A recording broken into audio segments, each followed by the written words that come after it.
Luvion, how's it going, buddy? How you doing?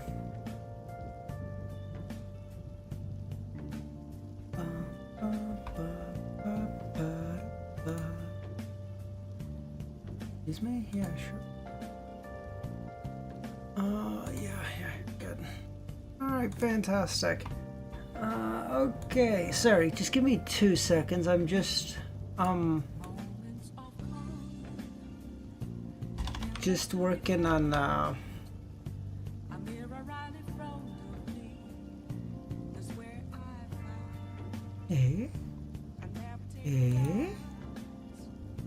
Excuse me? Sorry, I just realized.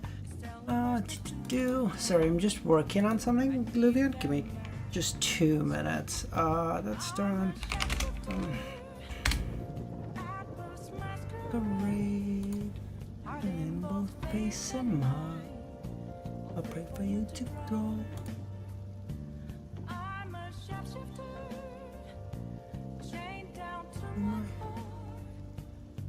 I'll take off my mask.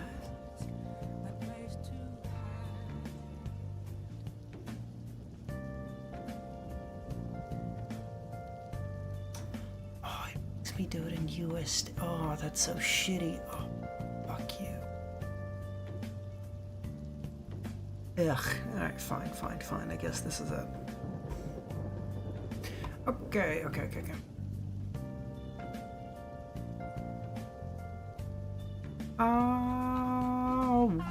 What? Okay, no. Those aren't even long chapters. I'm curious. Wrongs, how's it going, man? How many words is this chapter? I'm curious. How many words is like an average chapter for this? I'm just gonna do like the first chapter for this versus the first chapter of Lord of the Mysteries, just to see. Design, layout, review. Good. Word count. Fucking Christ, that's long. Okay, 2,600 words. I don't know if that's really long or that's actually normal. I have no fucking clue. Let me pull up Lord of the Mysteries volume, chapter 1, see what that looks like. Please tell me this is the whole thing, not just one. Yes, this is good. That's pretty okay. Alright, we'll see. Fuck me. Chapter 1 of Lord of the Mysteries is 1,600. Oh, wow. Okay, it's a little bit longer. Like maybe 50%. So maybe it's like closer to like 300 chapters of Lord of the Mysteries, assuming... Obviously, I'm taking one chapter, so I don't know if I can extrapolate that all the way out, but I think you get the point. That's okay though. That's not horribly bad. Because I think this is like 130 chapters, so add 50%. 200. Oh no, it's only like 200 chapters. Wow, that's light work, baby. That's like, we should have this done in a month. I haven't read this one. Oh, okay. That'll be fun. Okay. Okay. So just for today, because I don't know if there's any art of this. I will okay, I should have prepared more, I'm not gonna lie to you. But, yeah, I didn't. So, so for today, we're gonna do this the old-fashioned way, okay? We're gonna do this the way we did the first, like, early chapters of Lord of the Mysteries. So I'll keep the thing up. I'll keep the actual story up. I don't normally like doing that because I find it's not super fair, nor is it nice to the author. But just for today, we're gonna do that, and then I'll figure that out in the future. Yeah, because I don't have any artwork for this. The only artwork I could find was the one I used for the thumbnail, and I can't think of anything else, and I can't find anything else rather.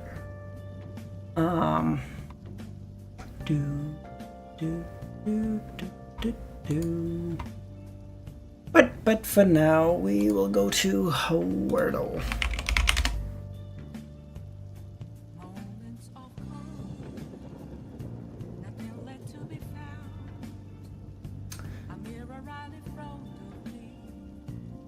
Come on.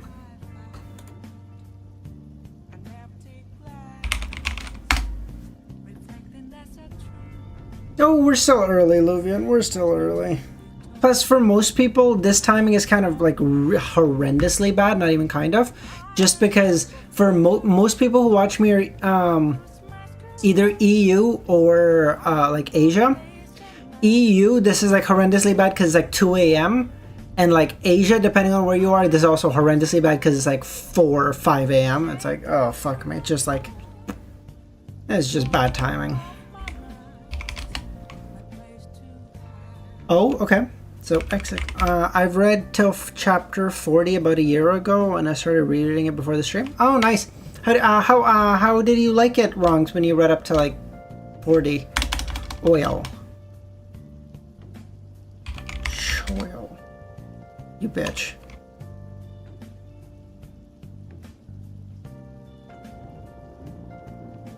So...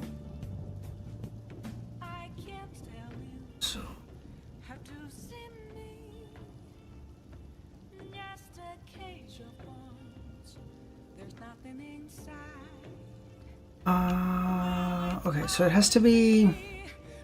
Oh, wait. Oh, wait, I already know. I know all the letters. Excuse me? I know all the letters. I'm just stupid. Okay. Merlin, how's it going, man? How you doing?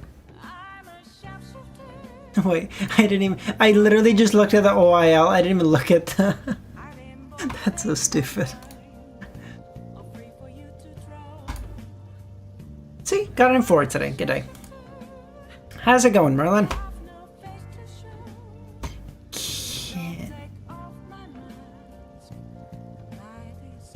It was good. I was at the hospital back then, so I started and dropped a bunch of novels. Hospital. Oh. Were you okay? You still plan on doing last 2 volume stream? Luvian, so if possible, no, Merlin, we're not finished. No. We're gonna do them on the weekend. The streams. Okay. We have like 40 chapters left or so.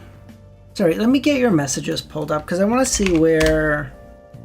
What are the are there any stopping points that allow me to do 2 streams this weekend and 2 on next weekend? Is that possible?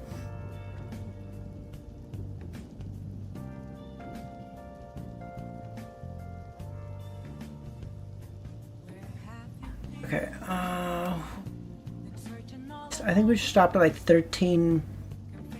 Wait, what are we at? What are we at? 1362. Fuck. Okay, so according to you, there's only 3, and the last 14 have to be done together, no matter what. Like, I'm wondering if there's like a place for me to stop from like 1363 to like maybe 67 or something, and then like 68 to like 74 or something, and then another stream from like 75 to 80 or something, and then that way I can okay.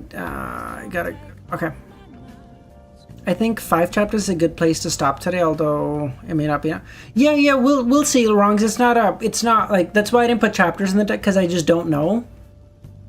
So we'll see if we feel good after like 5 chapters, we'll leave it there. If we feel good after 3, we'll leave it there. If we feel good after 9, we'll leave it there. It just depends.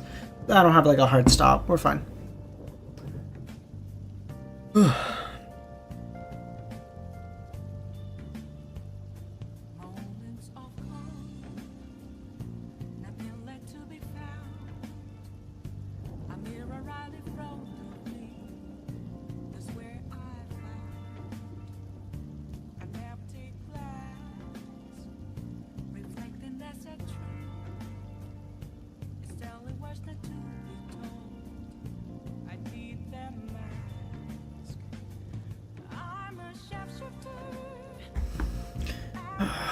Okay, let me cook.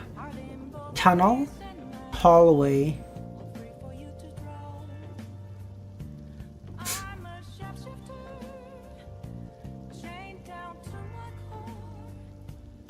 I haven't read Perfect Run. Fantastic. Canyon? Door? Lock. I think these 3 are locked in. There's gotta be one more. Knock? Slam?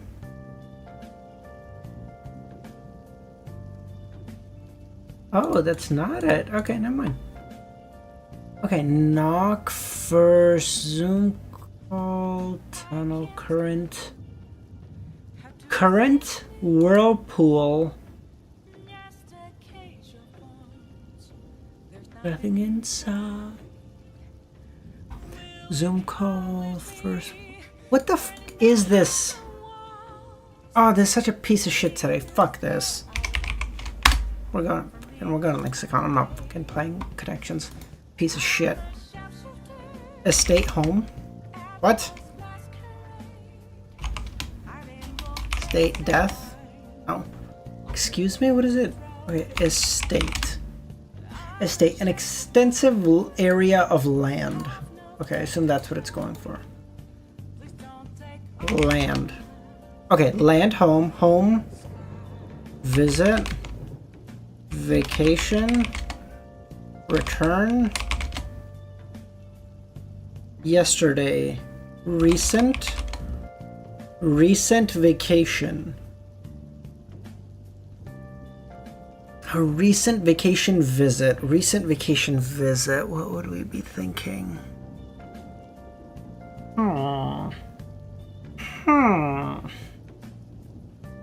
I mean, if you had to split it, there'd be 13. Those would be pretty short. Has to be done preferably a day apart. Ah, fuck. Okay. Because the alternative is I do a stream Saturday, Sunday this weekend, and then we wait until next Saturday, and you guys are all gonna want to fucking murder me.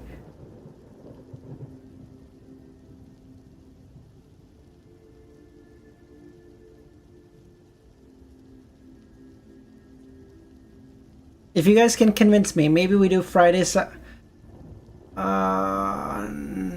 no, it's fine. No, I can't. I was gonna say if you guys can convince me, I will take Monday off work, but then, even then, I don't want to do that because less people will be able to show up anyway because it's not the weekend, so I don't want to do that. Fuck. I don't know. We'll figure something out. It's fine.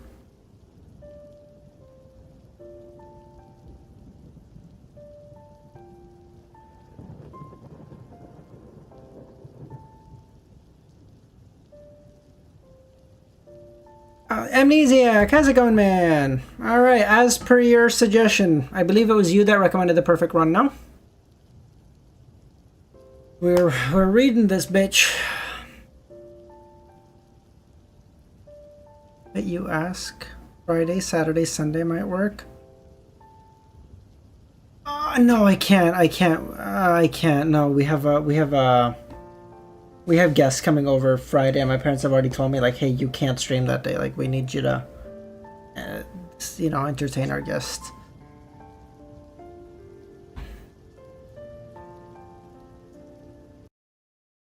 I have no idea what good music for this is, but we're just gonna wing it for the moment, okay? I can't do Friday for sure. I know that one. Okay, recent yesterday visit. Thursday, Saturday, Sunday? Well, Thursday's tomorrow, no? Motherfucker, no, I can't, no, I can't. It's fine. It's fine. We'll figure something out, Luvian. It's all good. Okay. Oh, God. Okay, yesterday, recent visit, reset.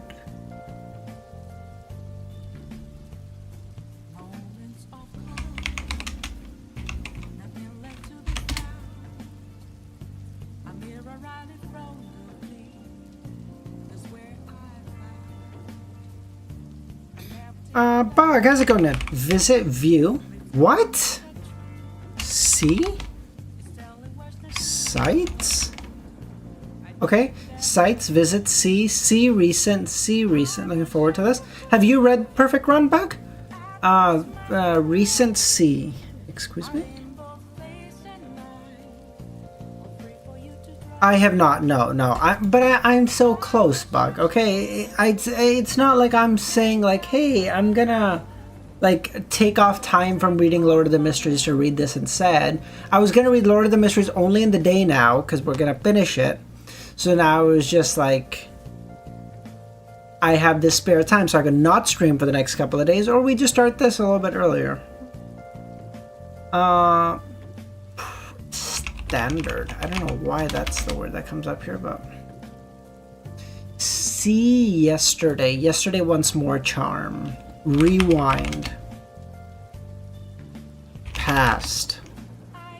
Past memories. Memory. Memories, memory vacation. Memories, no, memory home. Memory home. Safe? Memory home. There's something here for sure, dude. Memory home. Memory home, memory land, memory estate, memory vacation. There's something here. Come on. I know there is. There has to be. You not have work? Motherfucker, it's 8:30 p.m. What do you mean? You don't have work right now? What? Memory home.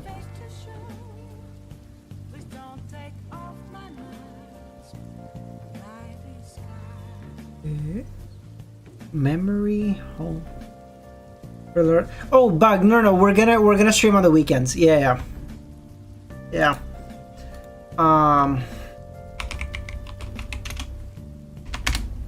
Memorable, maybe? Fuck you.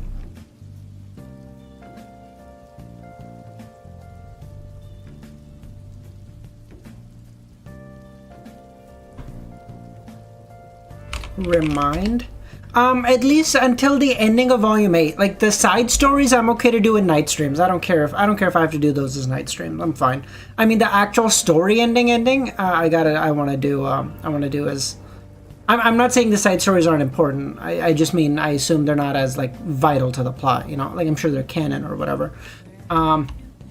What is this piece of shit? You're actually kidding me.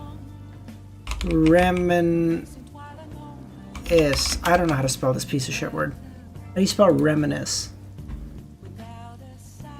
I'm making this up, bro. Reminisce. What do you mean? Google spelled it wrong?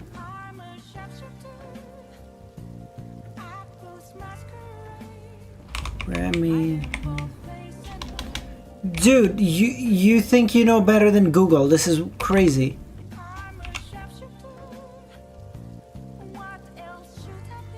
R-E-M-I-N-I. Oh my fucking god, this is such a piece of shit. Remember? Oh, maybe. McSeely, how's it going, man? Remember. It was remember all along. Oh my god, kill me. Remember. Reminisce. Memories. Fucking everywhere. Remember is what does it. Fuck you.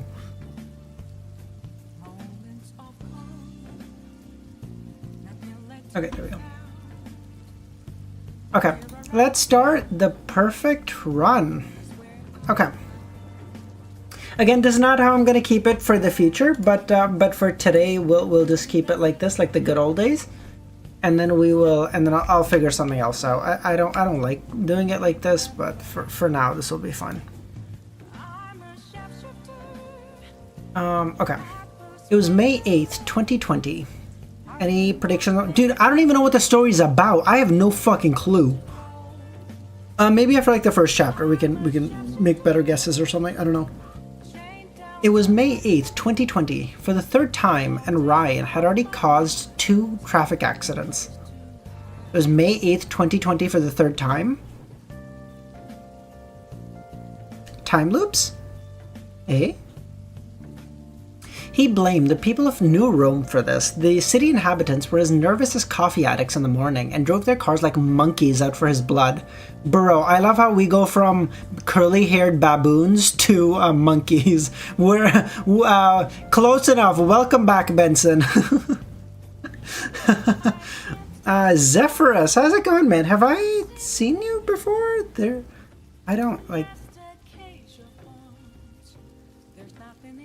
You have we seen? I don't know.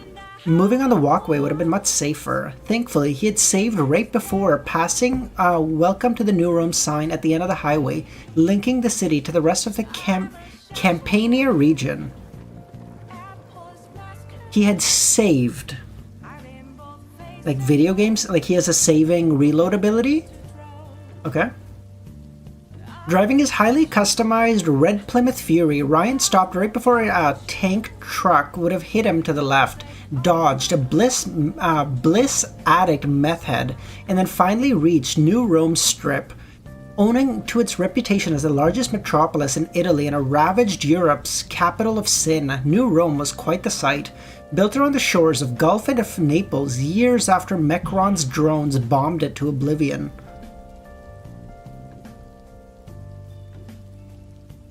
Okay, so it's like kind of based in our world, but also kind of not. Okay. It had the tallest buildings Ryan had seen since the end of the Genome Wars. None of the candles to the Dynamis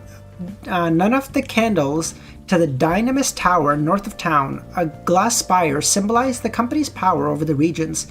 Corporate money had built New Rome, a city with no gods nor kings, only money. Okay, so far, capital of sin, no gods, no kings, money is giving me very Las Vegas vibes.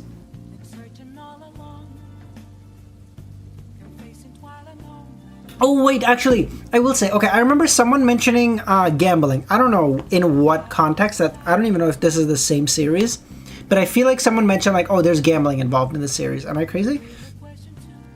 At the left of the driveway, Ryan could see the pristine Mediterranean Sea glittering with the sunset, while a distant island cast a long shadow on the horizon.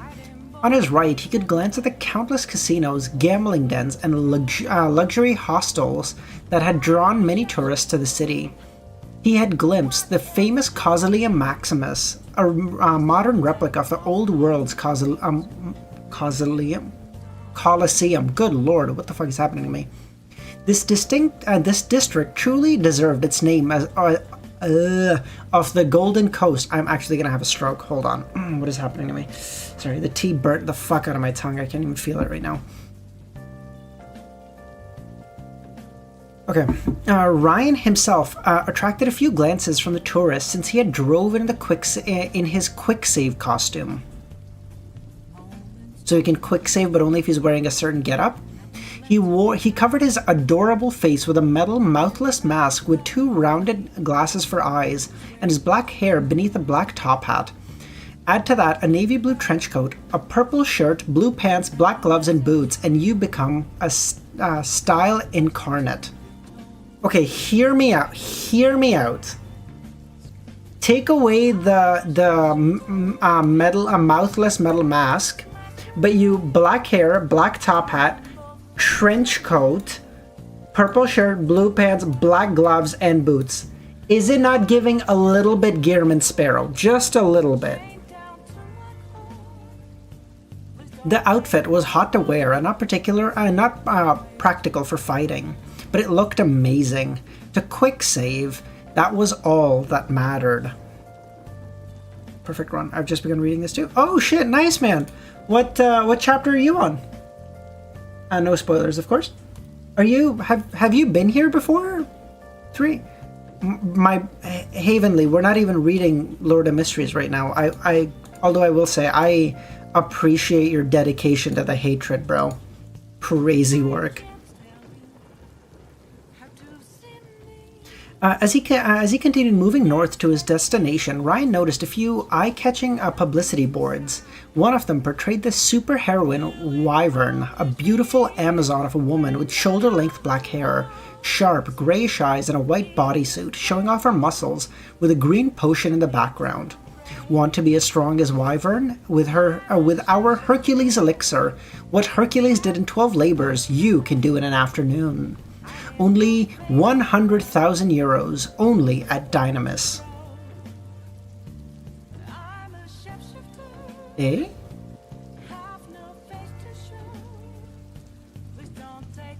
Potion. Elixir. Welcome. You know what? Close enough. Welcome back, Beyonders.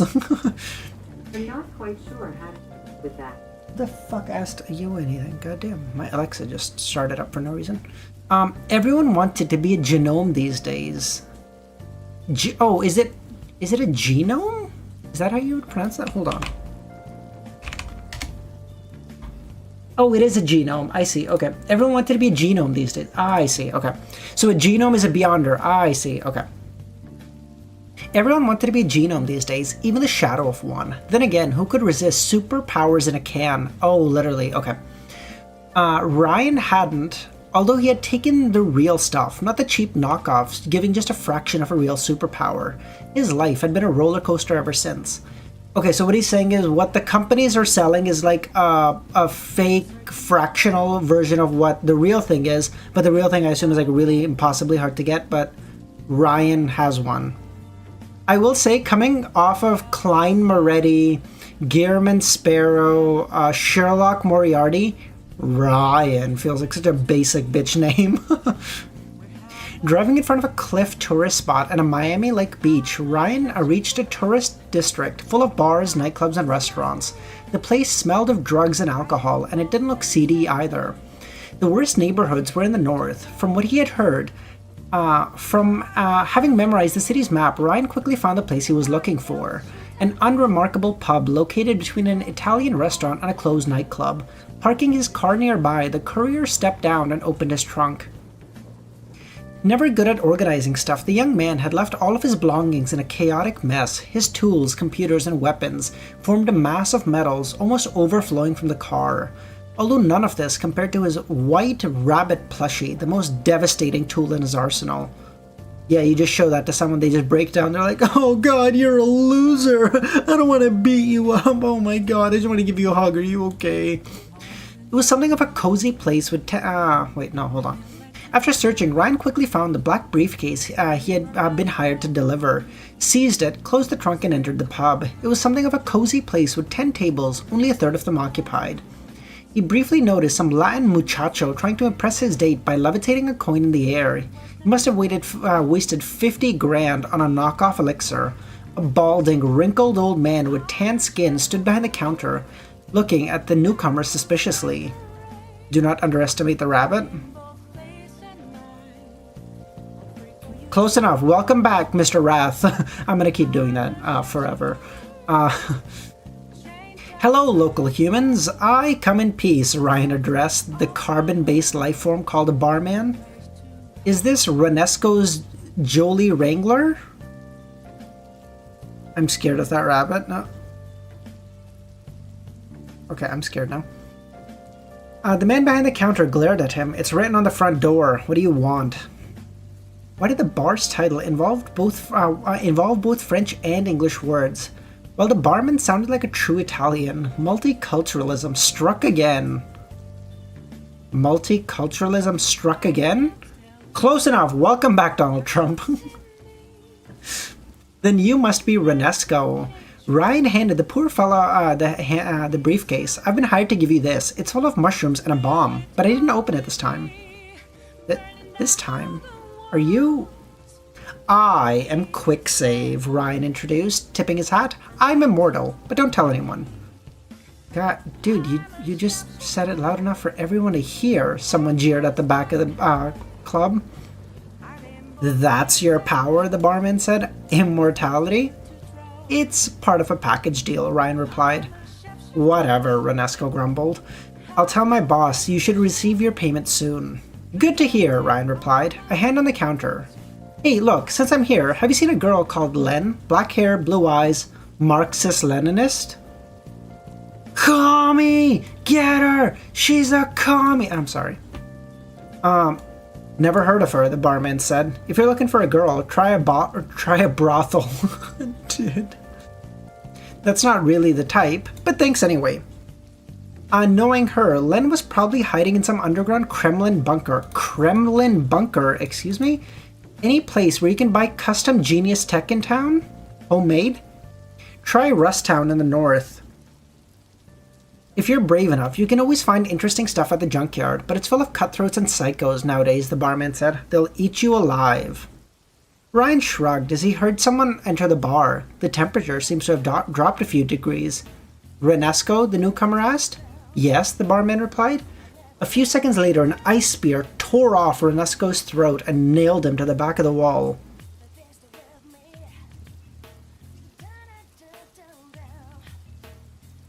Ryan tried to activate his time stop, but a sharp icicle hit his chest at an astonishing speed. It pierced his bulletproof jacket and his ribs like a spear, then came out the other side, leaving a gaping hole where his lungs should have been. The room erupted in screams as projectiles shredded the tables and clients alike. Struggling against the sharp pain, Ryan collapsed on the counter, but managed to glance at his attacker. The newcomer removed his hoodie, revealing his face, or the lack of one. He looked like a walking, skinless skeleton with vestigial muscles, skeletal fingers, and frozen eyes. An unnatural, chilling mist came out of his mouth and nasal cavities, transforming into ice weapons. Burnt, how's it going, man?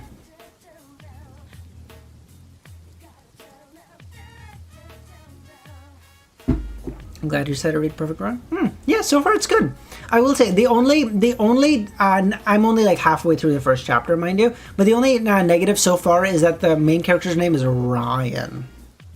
I don't know. Coming off of Klein Moretti, it kind of feels like it kind of feels just a little bit like a let. I'm actually gonna put myself in this corner, so I'm not actually.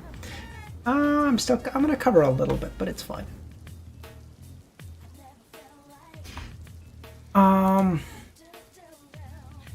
A genome, considering his physical mutation, maybe even a psycho. Oh, okay, so this makes me think of like in the cyberpunk world, like people are like enhanced, but then if you get enough enhancements or whatever, you go psycho. In this case, I guess if you're a genome or you take one of those elixirs or potions or whatever, if they're too strong for you to handle, you get kind of... Okay. Sorry, guys, give me one quick second. I'm right here. I'm just going to put my phone on charge. My phone is about to die. It's at 5%. Give me 1 sec. Bullseye, how's it going, then?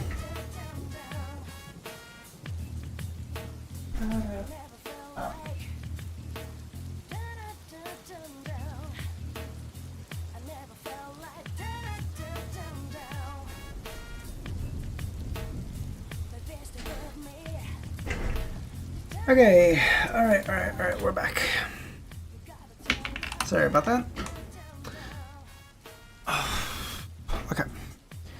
A genome, considering his physical mutation, maybe even a psycho. Adam sends his regards, the killer rasped.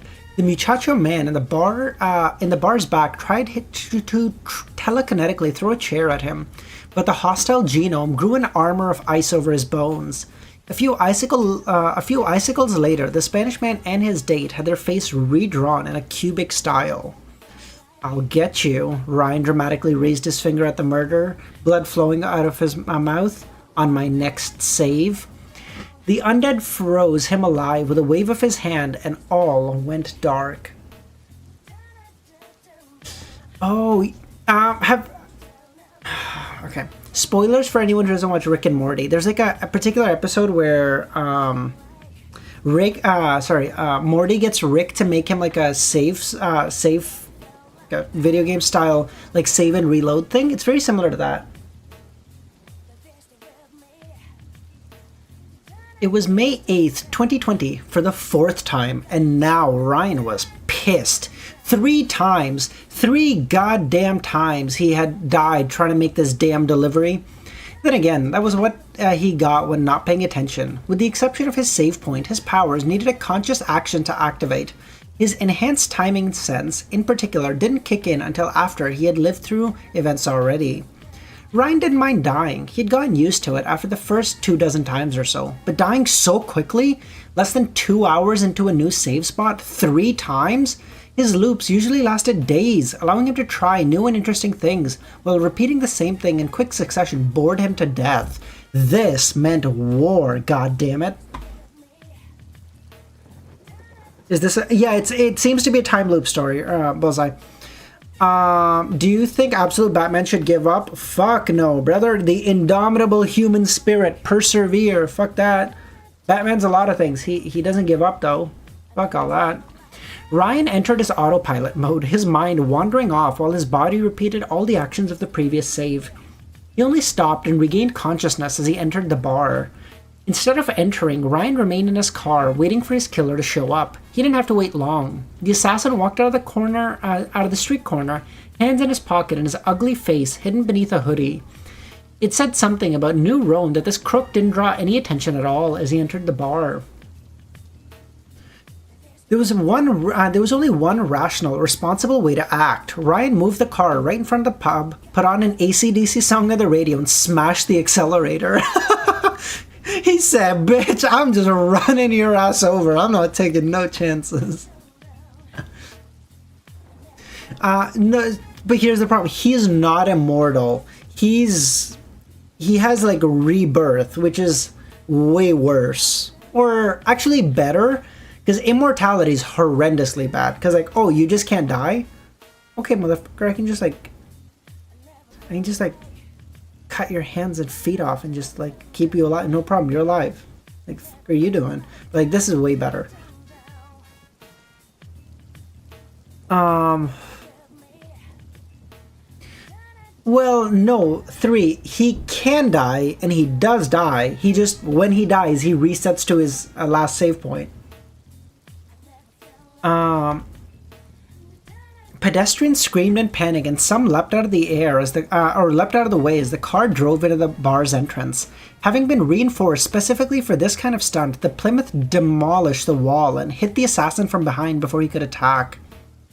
The collision propelled the hostile genome against the counter like a deer on the road. Wait, this motherfucker has specifically upgraded his car so that he can ram into shit? Quicksave briefly looked around in case he had accidentally hit any clients, but he'd been very careful to position himself at an angle with nobody but the assassin on the path. But you never know. Thankfully, this time he hadn't harmed anyone, and the Spanish muchacho was too busy holding his terrified girlfriend in his arms to throw stuff at Ryan. Good, he wouldn't have to reload again. Look at that, what a wingman, okay? Because that lady is now going to be like, wow, look at this Spanish muchacho, he's so strong, he protected me. What a good wingman, okay? Hey guys, I am Quicksave, Ryan said to the shocked clients as he walked up to the bar. I'm immortal, but don't tell anyone. What the fuck is he on? I'm calling security, Renesco shouted from behind the counter. Don't bother, I'll be done in a minute, Ryan replied as he opened his car's trunk, unconcerned, looked at his weapons, trying to find the right one for the job. The pistol gauntlets, too intimate. The Gauss rifle, too quick. The shotgun, tempting, but too much. The rabbit plushie, far too powerful. What the fuck is this plushie, bro? The baseball bat, bad it was. Ryan whistled while playing with his chosen weapon, approaching the assassin as he rose to his feet, using the counter as support. Any other person would have died, but all genomes possessed enhanced physical abilities. Who the fuck are you? The undead assassin hissed angrily, trying to manifest his armor of ice over his body. An Augusti? Nah, I'm just a courier, Ryan said, trying to think of a good one-liner. Sorry, can you give me your name while you still have your teeth? The skeleton responded by raising his hand, unleashing a volley of ice shards. In response, Ryan lazily stopped time. The world turned silent, everything gained a purple hue, and the icicles froze. Wait, this motherfucker can stop time and he can reset?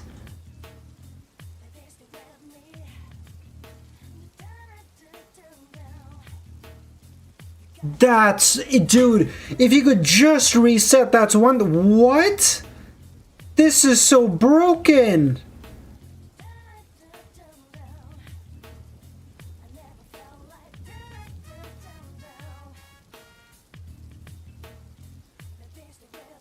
Yeah, you took me by surprise last time, Quicksave said, as he moved around the path of the attack until he was right in front of his target.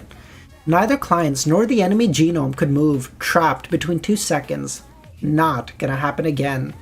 When time resumed, the world regained its colors, and the skeleton kissed the aluminum bat intimately.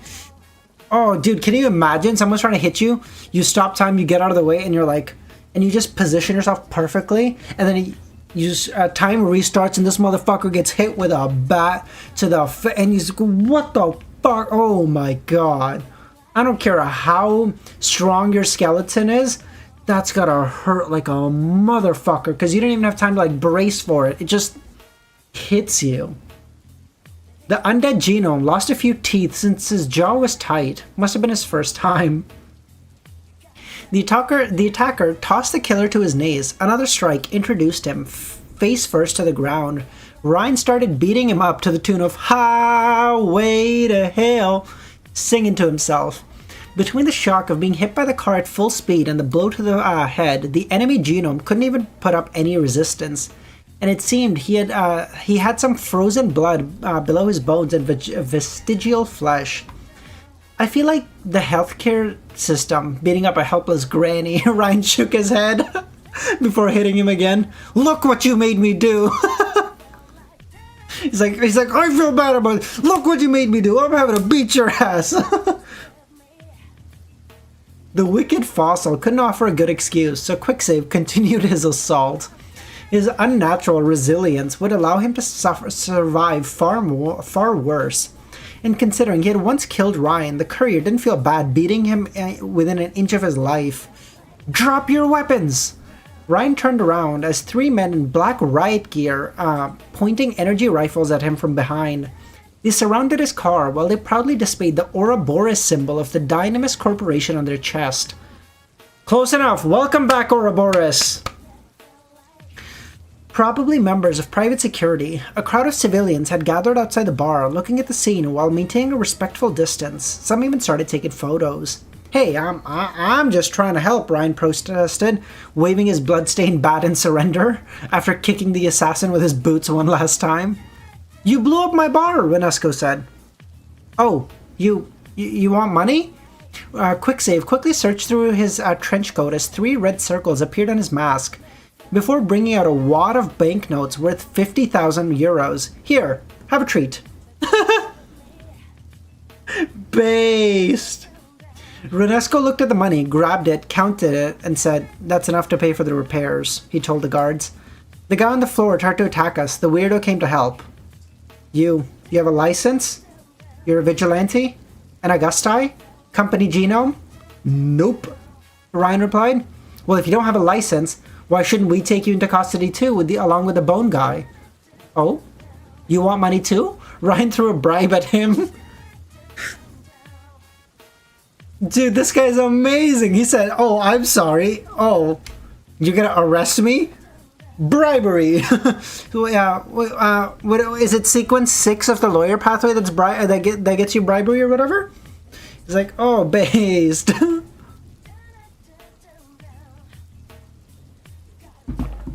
The security captain grabbed the wad with one hand, counted it while keeping his weapon aimed at Quicksave's head, then chuckled. You think you can buy our honor with that? Ryan then threw him a bigger bribe. I love this. This is amazing. We're definitely reading this. Excuse me? Better, the security guardsman said, putting the money in his pocket. He lowered his rifle as his two compatriots did as well, and gently grabbed the assassin. After punching him in the gut, I'm glad we helped the neighborhood stay safe today. Me too, Ryan said. Me too. Renesco, the captain said, don't forget to pay our monthly subscription. We won't always be here to protect you. Dude, this is just cyberpunk. This is cyberpunk. This is amazing. On these wise words, the trio laughed. Do you always carry wads of cash on you? Renesco asked. When you cause as much collateral damage as I do, it saves a lot of time, Ryan replied, the baseball bat still dripping with blood. Who the fuck was that guy anyway? Ghoul, a psycho from the Meta Gang, elixir junkies who have been hitting places like mine recently. Renesco glared at Ryan, then at his car, then back at the driver. Now, get the fuck out of my bar. No, nope.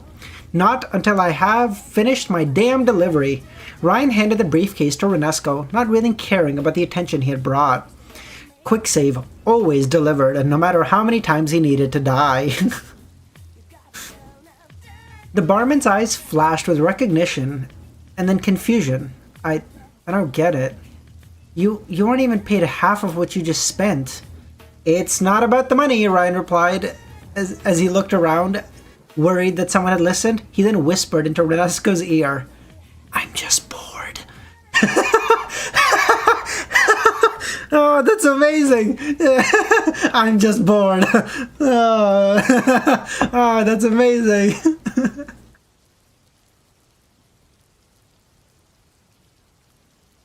No, that's so good. The man looked at Ryan in silence while the courier whistled to himself as he returned to his car, driving into the sunset towards his new adventures. Side quest complete. Oh, that's so good. Oh my god, that's so good. Perfect run on Amazon and Audible. It's Audible. Oh, hold on. Sorry, I just gotta check something. If it's a physical copy of a book, fuck me, no. Oh, it's a Kindle. Oh, okay. Oh? Oh, I can buy a physical copy. I see. Oh, that's cool. I might pick up the physical copy after I finish. That's really cool. Oh man, that was a really good first chapter. Excuse me? That was a great first chapter.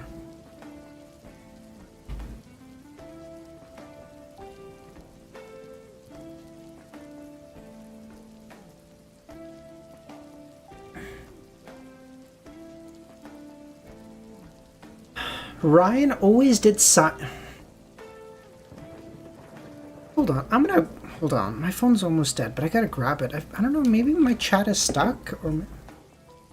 I don't think you can make a whole lot of predictions or set expectations beside it being fun from the first... Yeah, like, that first chapter was so fun. That was amazing. He's like, I'm just bored. Like, he's giving me very Deadpool vibes. In like, oh, I can't die. I just do stuff, but like, I don't really need the money. I just do it because I'm bored. Ryan always did science in his underwear. Clothes embodied society's restrictions upon the human spirit, the crushing power of civilization, attempting to make the individual fit into the mold. But by being mostly naked, Ryan connected with his creativity, unbound by conformity, while his boxers represented his lingering attachment to his mental stability, preventing him from going completely off the rails. The one time Ryan did work naked, he ended up building his rabbit plushie. Also, his boxers felt comfortable and warm. Len had made them for him years ago. So he's searching for a girl named Len, and she had made him underwear years ago. Interesting, okay. Having rented a hotel room near the city center, Ryan spent the early morning splitting his time between researching information about New Rome and improving his gadgets. The receptionist had given Quicksave a strange glance upon seeing him move upstairs with a handful of weapons, but didn't call security. Masked strangers were nothing unusual in this city. Of course, Ryan took the time to hack the bedroom's cameras to protect his identity and avoid panic. He had a lot of unsafe stuff in his arsenal. Resting on his chair, Ryan typed on his computer with his toes.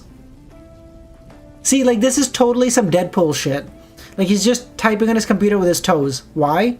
A skill he had spent many loops mastering. While he worked on his coil gun with his hands, the client had wired him money for yesterday's delivery, with compliments for Ghoul's arrest, although the courier didn't care much. The job was just an excuse to travel across Italy, looking for new adventures. Royal Road. I hope you try cultivation shop. Oh, Hachiman, my community is not really big on cultivation. I'm still trying to convince them that after I finish COI and Mother of Learning, and probably Throne of Magical Arcana, I want to read Reverend Insanity. But damn, it's a lot of pushback, okay? So maybe in time, but I don't know. Dude,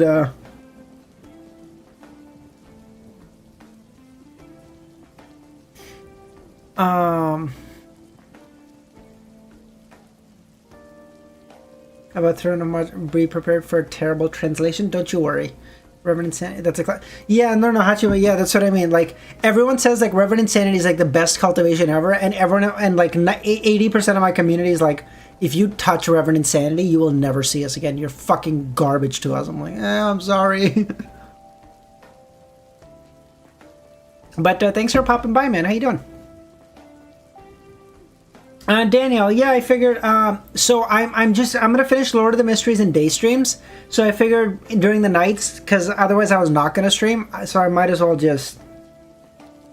I was like, I'll just I'll just read it. They're definitely joking. Or the no, I promise. A lot of them. So Dr. Z, I know for example, has read a decent bit of RI, and she's like, it's garbage. Ramiro promises me he will read it with me just to hate cultivation readers more, but yeah. Okay. Where am I? Though he had put his endless wandering on hold, once he heard Len might be in New Rome.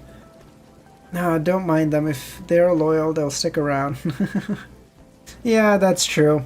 If you're interested in Perfect Run, consider sticking around. If you're interested, a link to our Discord is in the description. From what Renesco had told him, he should go to Rusttown for information. According to the local Dynanet, this was the nickname given to New Rome's poor northwest neighborhood. Close enough. Welcome back, Eastborough. The corporations controlling the city had put all the industrial plants there, turning the area into a dumpster. They had even built a wall to prevent vagrants from moving into other districts. This is actually just Cyberpunk. This is just Night City. According to the receptionist, the junkyard was a landmark of the area, an old coal mine transformed into an open landfill. Many rogue geniuses and adventurers exchanged stuff there. Maybe Len was among them.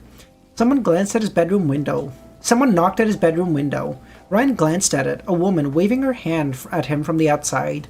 Hi, she said. Can we talk for a minute? Ryan's room was on the 10th floor, and it had no fire exit. Hey, you're violating my secret identity, Ryan said as he grabbed his mask and put it on. You don't have one, Ryan Romano, the woman replied. And according to your file, you never did anything to hide it at all. How many times are we hearing close enough this stream? Bro, as many times as I keep getting a reminder of like Lord of the Mysteries or something, or really anything, I'm gonna say it, okay? I have a file? Ryan said, overtaken by happiness. I'm famous! How can I be described? Deranged, but reliable. Sweet! They got him half right. The flying woman eyed him from head to toe through the glass. Don't you intend to put on your other clothes? No. He would always stand against oppressors. See, this is so Deadpool. Deadpool would be on his underwear and everyone would be like, Deadpool, can you put on clothes? And he's like, no, that's clothes, that's society, man. Society is telling you to put on clothes. The personal space invader responded with a frown, knocking on the window again, albeit a little more frustrated than before. Can you... Ryan rose from his chair to open the window with one hand, but kept a coil gun aimed at his newcomer. Now that he had a better view, Ryan recognized the woman immediately. He had seen her on the publicity board yesterday. The Amazonian woman, no? She was floating in midair thanks to the translucent dragonfly wings flapping at high speed on her back, her hands at her waist, making her look as graceful as a fairy, especially since, unlike bugs, she made no sound while hovering in place. Perfect Run is a good novel to start for the time loop genre? Ah, that's cool. I'm Wyvern, the show-off introduced. She wore a sleeveless, skin-tight white uniform with Dynamis' D-shaped logo on the left, and a silver star surrounded by golden laurel on the right. She was probably between her mid-20s and early 30s, and quite the eye-catcher.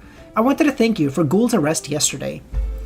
You know what, you know what this lady is reminding me of? At least visually, at least the way they're describing her. I don't know why she's so hypersexualized, but I mean, this is...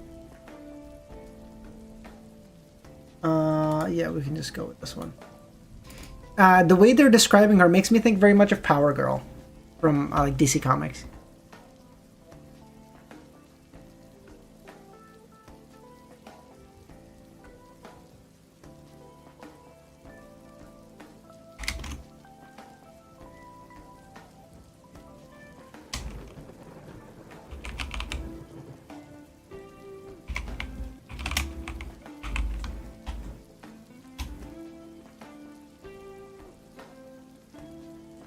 How many chapters is...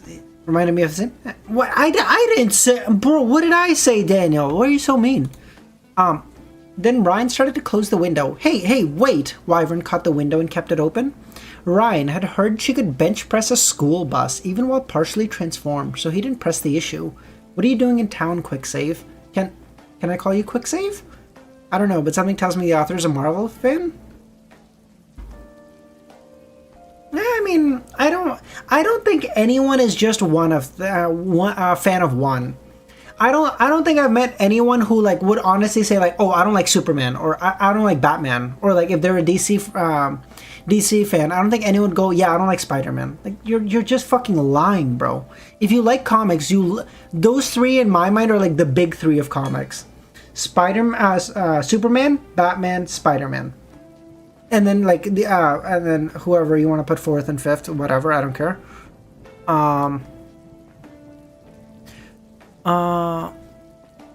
Sure, Ryan said. I'm a courier. I deliver mail, no matter how many people want me dead. So the Augusti didn't hire you as muscle? The superheroine asked. The place you defended was one of their fronts. I figured they might have hired you to defend their turf. Nah, I beat that geriatric disaster because he was in my way of completing a side quest. Wyvern made a strange face, unable to understand his jargon. The Genome Wars had all but destroyed the video game sector, making Ryan feel all alone. Zaza, how's it going, man? Enjoying next stream? What, you can just read with me this stream and then you can just fucking... just follow along this stream and then just read it before next stream, bro.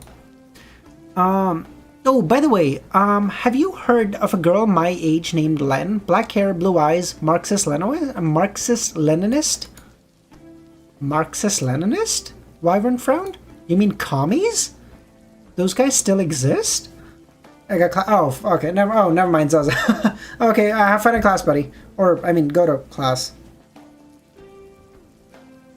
You're in university, you're in, like, college or university now, right? Oh, I know, that's probably a dirty word in this city of unbridled capitalism. But yes. No, I've never heard of her. The superheroine shook her head. But I can look at our files. Is that why you're in New Rome, looking for her? Oh yes, she is beautiful and kind, and my best friend.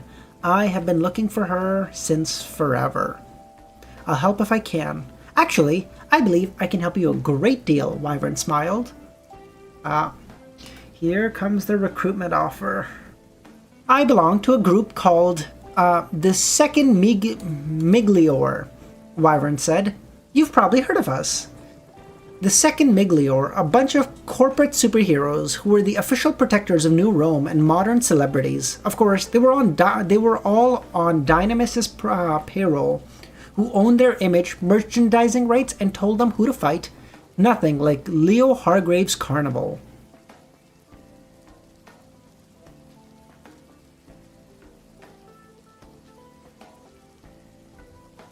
Is it Il Miglior?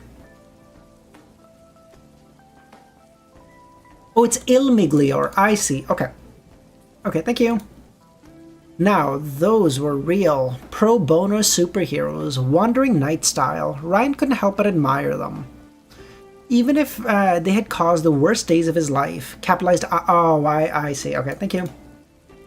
We're always on the lookout for new talent, and while you've... reputation for collateral damage, you possess an extremely useful power, and as far as we know, you haven't dabbled into any reprehensible enterprises and not closely associated with any wanted criminals. Oh, poor girl. If only she knew. Well, yeah, of course, because he can just do whatever, and if he doesn't like it, he can just go... and it never happened.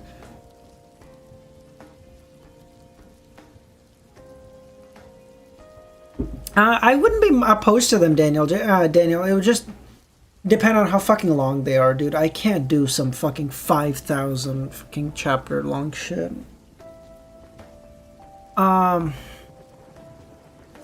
Since you stopped Ghoul before we could go on a killing spree, I think you have your heart in the right place. So what? You want me to audition for a movie or something? Because I've only ever tried theater once, and it wasn't that funny. Wyvern laughed. I wish we did see fewer commercials and more arrests, she admitted. Ryan, sensing a little bitterness in her tone. But we do our best to protect citizens. Come visit our HQ. See if you match with our organization. After that stunt with Ghoul, you'll need people to have your back. I can take care of myself, thanks, Ryan replied, a bit insulted that she thought he needed coddling. Look, quick save. The Meta aren't reasonable like the Augusti, she insisted. They're a roving band of psychos, and you've beaten up one of their own. Their boss, Adam, eats people. Then he must have a lot on his plate. Wyvern didn't like the joke, her smile straining as her wings slowed down. Alright, I'll think about it, Ryan said. The superheroine frowned, looking sideways. Ryan suddenly noticed an earplug in her ear, although he couldn't hear anything. Understood, Wyvern said, although not to Ryan. Before handing the courier a business card, if you change your mind, visit us here. Sure. Take care. And on these words, Wyvern flew away, her wings moving so fast that it made it impossible for the human eye to see them. Yet, they made no sound either, except for the wind they produced. She was gone in the blink of an eye, moving north and accelerating until she reached supersonic speeds. The sound frequency of her wings must have been inaudible to humans, or run on abnormal physics. Everything was possible with genomes. The courier memorized that observation for later. I love how, you can get around everything in one part of a sentence. You don't have to explain it. Everything was possible with genomes. That's it. Solves all your problems. You no longer have to worry about, like, hey, is this plausible? What are we doing? How are we? Everything is possible, okay? Finally alone, Ryan closed the window immediately and returned to his task, but no sooner did he sit back in his chair that he received a vocal communication demand on his computer. The genome immediately recognized the caller as the same person who delivered the Renesco delivery. He hazily opened the voice channel with his left toe. Quick save deliveries. What can I do for you? What did the bitch tell you? An encrypted voice asked. Wait, am I being spied on? Few places are off the grid in New Rome. Note to self, find a more discreet hotel next loop. I'm pretty sure the last person who used that line didn't encrypt their voice. Who are you? Creepy, mysterious voice. My name is Vulcan, the caller answered. I represent the Augusti, the organization that runs things in this city and most of Italy. I thought it was Dynamis, Ryan deadpanned.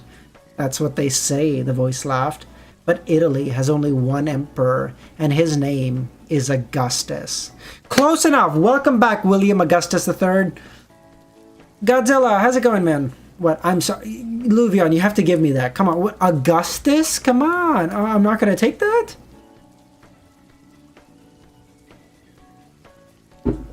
Hard to disagree. The guy was invincible and could shoot homing lightning. He had more victims to his name than the cigarette.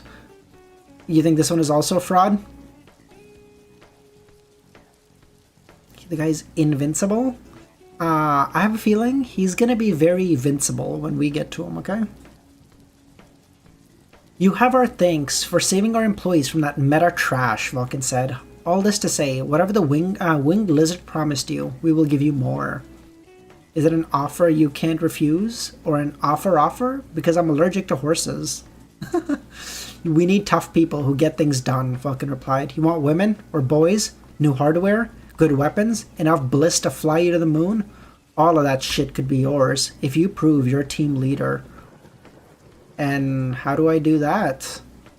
An email notification popped up indicating an address. Phew, you beat up one guy. Showing extreme restraint and delicateness by your usual standards, and suddenly everyone wants you. Then again, either group could help him find land, and he had created a save point before coming to this town.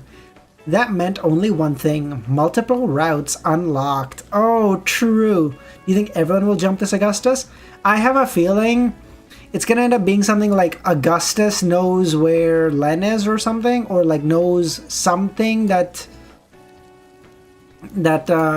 Ryan needs to know, and Ryan's gonna go, listen, motherfucker, you're gonna die, and Augustus is gonna go, bitch, you know who I am? And Ryan's gonna go, oh, no, don't get me wrong, you'll kill me a couple thousand times, no problem.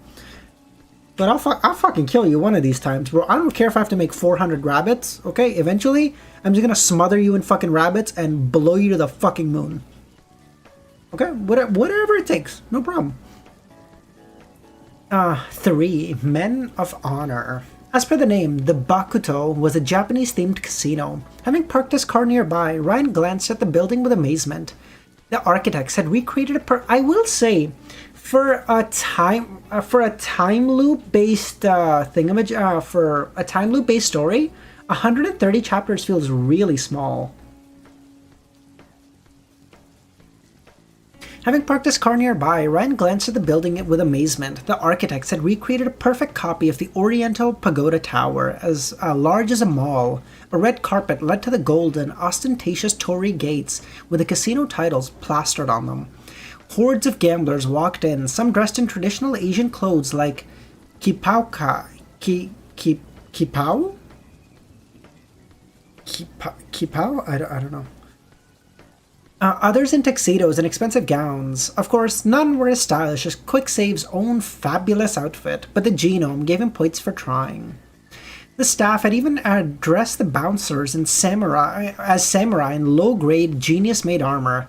They looked almost like feudal armor, but heavier and bound by flexible circuits instead of clothing fabrics. Very nice design, especially the stained glass visor. Ryan wondered if they had lightsabers to go along with it. Dude, this is so Deadpool brained. Oh, I'm gonna love this series. Excuse me? You're just remember that Lord of the Mysteries is longer than the Bible? Is it actually? What? What if they got you to read it?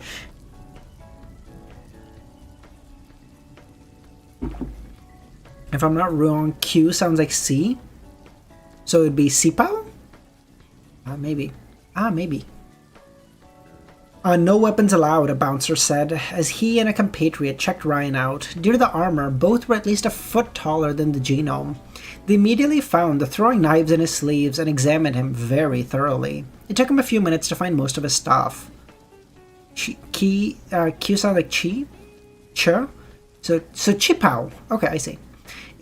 25 throwing knives, 2 revolvers, a Desert Eagle, an energy pistol, a frag grenade, a switchblade, a hand buzzer, and, as the man said, seizing a tiny metal sphere the size of a baseball. Key is like Chi, I say, yep.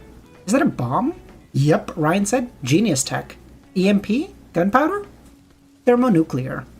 The bouncer chuckled heartily as he realized Ryan was serious and exchanged a glance with his fellow guards. All of them put their hands on their saber. You keep an A-bomb in your back pocket? It's only for dissuasion, the courier promised. I Korea swear. I don't get the joke. Is it because Japan and Korea hate each other? That's the joke? Wait, you keep an A-bomb in your back pocket? Listen, it's just to dissuade them. Come on, I would never use it. Your Honor, self-defense is illegal around here.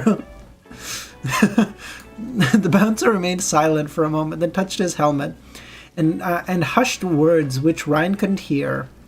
You can get your stuff back after you're done, the bouncer declared, putting his weapons in a bag. But one wrong move, and that bomb will find its way in another place. You understand? Yes, sir, Ryan replied. He immediately found himself walking through a corridor of pachinkos. Those strange Japanese slot machines gamblers toiled on, enslaved by their otherworldly powers. The sight reminded Ryan of the 4 closed loops he had spent addicted to these machines before getting bored. James, how's it going, man? The nostalgia. You guys, by the way, this is the perfect run, James. Have you guys ever done anything like played a game or played or like watched a show or like eaten a thing so much that the thought of you makes it sick? You ever done that? Like I was sick like a couple years ago, and I was so fucking sick. Like I couldn't move. I didn't want to do anything. So I sat on my computer and I said like, hey, I need to like spend time. Like I need to get through this piece of shit day as I get better. And I decided, you know what? I'm going to play Super Auto Pets, true. I'm going to play Hades. Because I'm not a huge fan of roguelikes. I don't know, like the same repetition just bores the fuck out of me. But I was like, no, like everyone says Hades is so good, I should really play it. So I played Hades. I played Hades for not even exaggerating, something like 40 hours in 2 days. Like when I'm sick, I can't sleep much because like my head hurts, so like I don't sleep much. I don't sleep much in general, but like I sleep way less when I'm. I played the fucking brakes off that game, and I know that game is amazing, but just thinking about that game gives me like a sick feeling in my stomach. Like I don't even want to fucking. I can't even think about it. Oh god. You ever tried Dead Cells? No, I have not. Oh, like Hades is great, but I can't even like I want to play Hades too, but like even the thought like I just feel sick to my stomach. Dude, dude if I get sick like because I don't get man if I get sick enough, my brain just turns off and I become a fucking child. A few steps later, no, I've heard of it. No, I've heard of Dead Cells. I've just never played it. Yeah, no, that's probably what it is, Maxilla, but it might also just be me playing it for so long, having just become sick of it. I don't know. Like, just the thought of it makes me sick. A few steps later, Ryan entered the main gambling hall, mixed with Japanese art design and Western gambling entertainment. Roulette wheels stood side by side with blackjack tables, and they had an arena for sumo wrestling next to the sushi bar. An elevator at the center led to the higher floors, each probably catering to different tastes.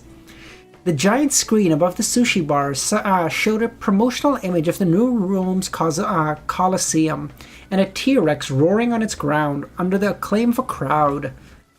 This mutant dinosaur has been cloned from ancient times and improved to fight at the Colosseum Maximus. And if dinosaurs won't do it, our robots will. The screen changed the picture of the Jurassic Park ad to a humanoid mecha straight out of old Japanese cartoons. Coming straight off our weapons development program, Dynamis introduces you to the Mega Fighter Mark III. Meant to fight the deadliest Psycho and Marauders, this killing machine will keep you on your toes. Will any contestant get the better of these bloodthirsty monsters? You will see it in tonight's episode of Colosseum Maximus, only at Dynamis. Kana, how's it going, man? This is not your usual account?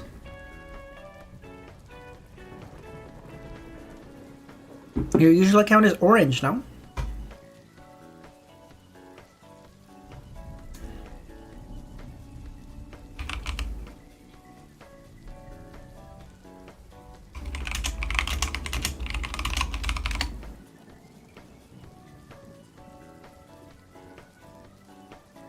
Ryan noticed a smaller screen showing the odds, people betting either which contestant would survive or if the T-Rex would eat them all in the first round. For some obscure reason, the most betted on an overwhelming dinosaur victory. Ryan wandered towards the roulette near the sushi bar and immediately started placing bets, throwing stacks of euro bills on the table. Quick save? A man asked Ryan. The man wore samurai armor, but one blue and far sleeker, almost skin tight. What the fuck is skin tight samurai armor? Excuse me. Instead of a faceless glass visor, his helmet took the shape of a black oni mask, allowing Ryan to see the black eyes and mouth below. The bouncers nodded at him in respect, and a few people gave him a wide berth. Yeah, clearly a genome. Yeah? Ryan asked. You don't have precognition, right? I hope, the man asked. Because I'll have to kick you out if you do. We don't allow blue genomes to play. Precognition? The courier shook his head. Nah, of course not. I'm as violet as they come. Genomes were classified depending on the color of the elixir which gave them their power. Blue focused on information manipulation from precognition to info hazards, while violet had space-time abilities. Then you can't peer into alternate timelines or cheat like that? The samurai guy asked. Or rewind time and send information to your past self? But if I can rewind time and erase the conversation so it never happened, do you even exist right now? Or are you just a simulation of my mind? The samurai guy simply decided to watch, trying to make sense of the terrible existential conundrum that Quicksave just threw in his face. I was gonna miss this too. The dinner is ready. Can't make out his way. No worries, Hollow. Appreciate you popping by, buddy. You're good. Oh, that's so joke. He's like, hey. Really? if I did, the fuck are you gonna do about it? He's like, damn, you kind of right though. Never mind.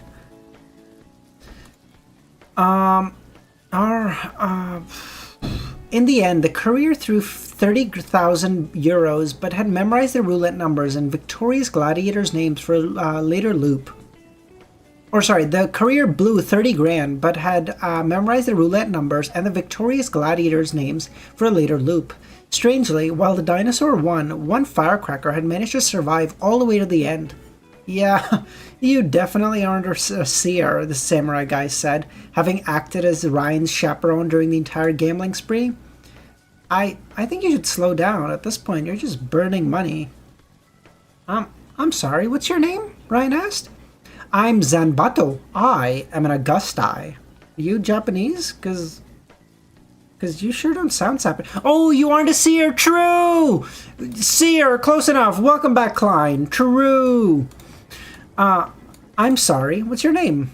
I'm Zanbato. I'm an Augusti. Are you Japanese? Cause you sure don't sound Japanese. No, I'm Italian. Your super villain name is Zanbato, but you're not Japanese? Goddamn counterfeit. I'm not a supervillain, the man protested. My girlfriend is Korean, though, clearly missing the point. You have a girlfriend? That's wonderful, Ryan gasped. Thanks, the man replied with a smile. I hope to marry her soon. I'm curious. Why did you come to us? I heard Wyvern made you an offer. You guys won the coin toss, Ryan said. Zanbato chuckled, amused. He quickly invaded Quicksilver's personal space by putting a hand on his shoulders. I'm buying you a drink. The samurai wannabe invited Ryan to the sushi bar, taking a beer while Ryan ordered tea. Bouncers formed a security perimeter around them, allowing them some privacy. Oh, by the way, I will mention this. So I set up Buy Me a Coffee, I think is the site called. Basically, if you guys are interested in like becoming a member or ever giving a donation, consider doing it through there. It just allows me to keep a lot more of it as opposed to if you do it directly through YouTube. The link is like the first thing in the description. If you guys are ever, again, no pressure as always, want to be super clear. But if you guys are ever interested, that's down there. Romero, how's it going, man? Wait, hold on. Where the fuck am I? The samurai wannabe invited Ryan to the sushi bar, taking a beer while Ryan ordered tea. The bouncers formed a security perimeter around them, allowing them some privacy. Ghoul escaped. Zanbato told Quicksilver, a mole in the private security told us his pals bust him out. I read the whole thing twice. Oh, true. Yeah, Ramiro, you're good. Yeah, you're good. Fuck off. All right, Kana, you can be moderator. Yeah, you're good, man. Go fuck right off. Okay, go study. You're good. Make anyone other than. Okay, I'll find someone to keep him in check, Romero. You're good, buddy. Go on. Get out of here. You can. Oh shit. Okay, Burnt, you got it. You know what, Burnt? You can be the head mod then for now, I guess. Cause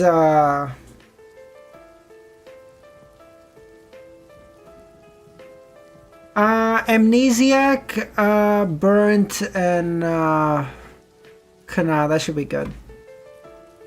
What? Okay. A ghoul escaped, Zanbato told Quicksilver. A mole in the private security told us his pals bust him out, probably with inside help. And knowing that maniac, he'll be on your trail shortly. I just thought you should know. 3 should be more than enough, yeah. Fuck you.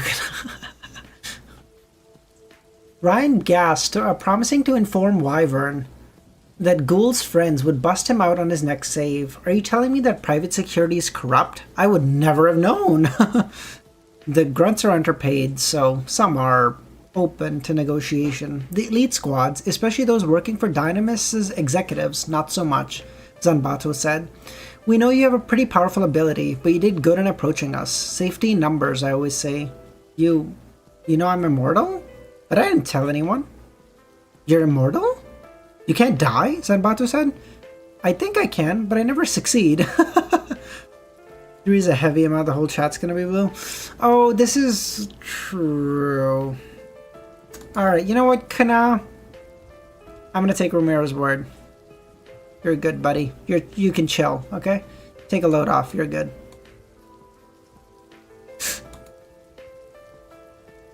Zanbato paused, unsure how to answer.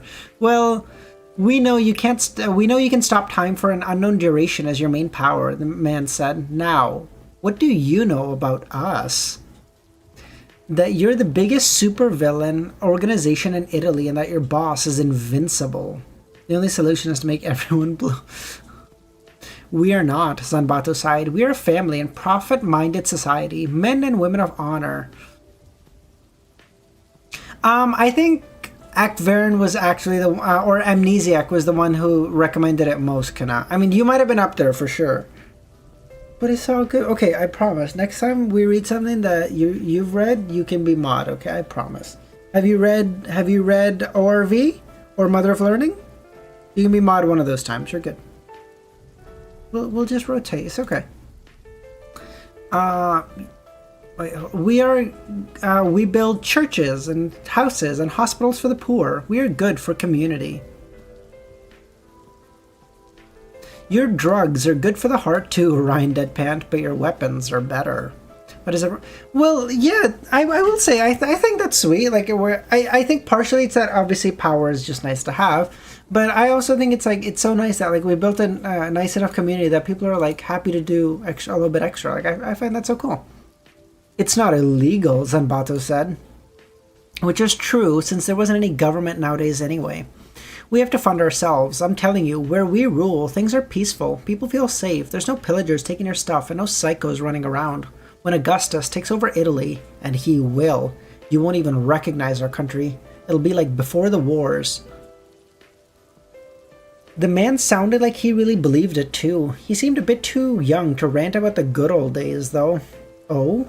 Also, do you have anything child-related? Ryan asked. Because I'm pretty flexible, but I do find you. But if I find you do anything reprehensible to teens and below, we'll have a goddamn problem. As Zanbato's mouth twisted into an expression of disgust. We don't sell bliss to minors. We aren't savages, not like the meta. Anyway, do you know how we work as an organization? Because if you want to join us, you'll have to bend to the hierarchy. I'm more of a free spirit kind of guy, Ryan said.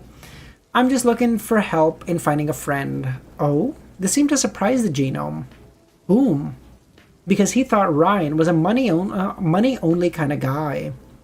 Her name is Len. Black hair, blue eyes. Marxist-Leninist.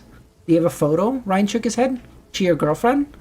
No. She's my best friend. I've been looking for her for years, until a client tried to pay me in tech she made. He said it came from New Rome. Tech? She's a genius? Okay, look, if that's what matters to you, we'll find her. Favor for a favor, okay? Ryan could live with that. Once he had the information, he could always start a new loop and go directly to Len. What favor? We need muscle, Zanbato said. New Rome has a new problem called a meta gang. They're all psychos. Potential... McSeely, everyone's a potential liar. That sentence means nothing.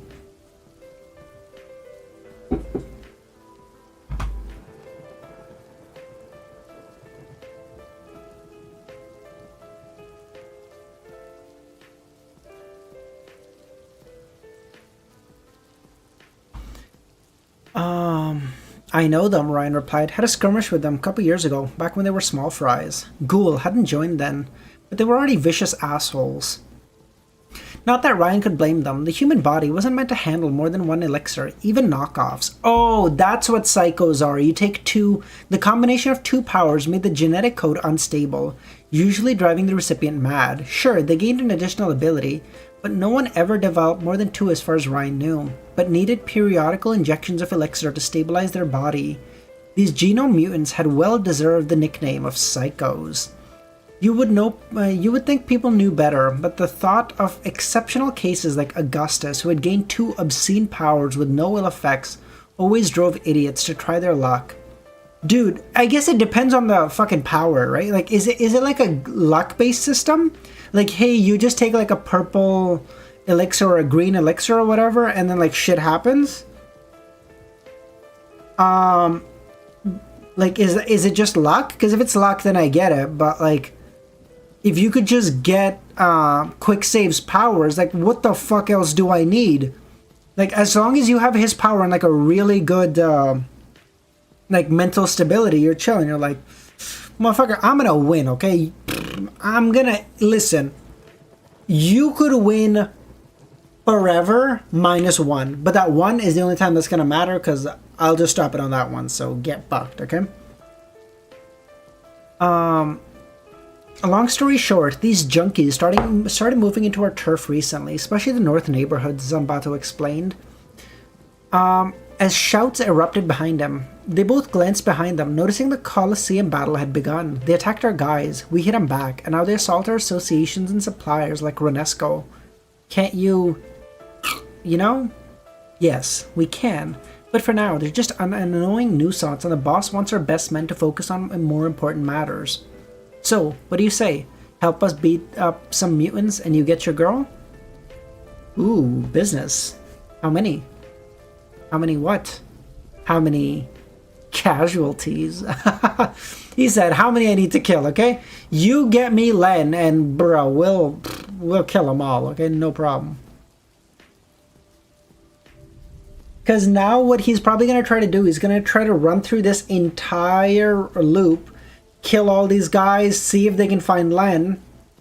And even if they can find Len, then he's going to stop there, start back, go with the other ladies, her suggestion, see if they can give him something better for cheaper, and then just directly go to Len without having to wait for these guys.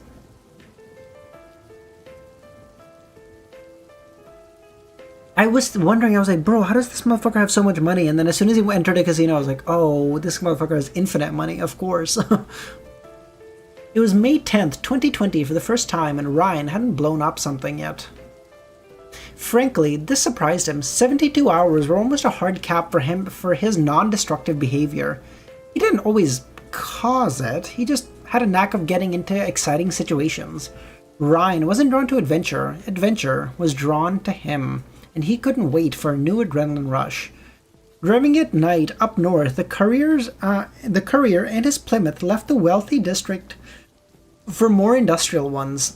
Hotel and casinos slowly vanished, replaced with railroad stations, grey buildings, taxi centrals, and other businesses. According to the map, they should reach the old harbor in no time. Existence is subjective. Huh? Ryan asked, turning his head to the passenger to his right. He had to lower himself in the car to avoid reaching the roof with his head. Your question about whether if you can roll back time, Zanbato continued. The man had put crates of chemicals in the car's back, then insisted on chaperoning Quicksave during the first job for the family.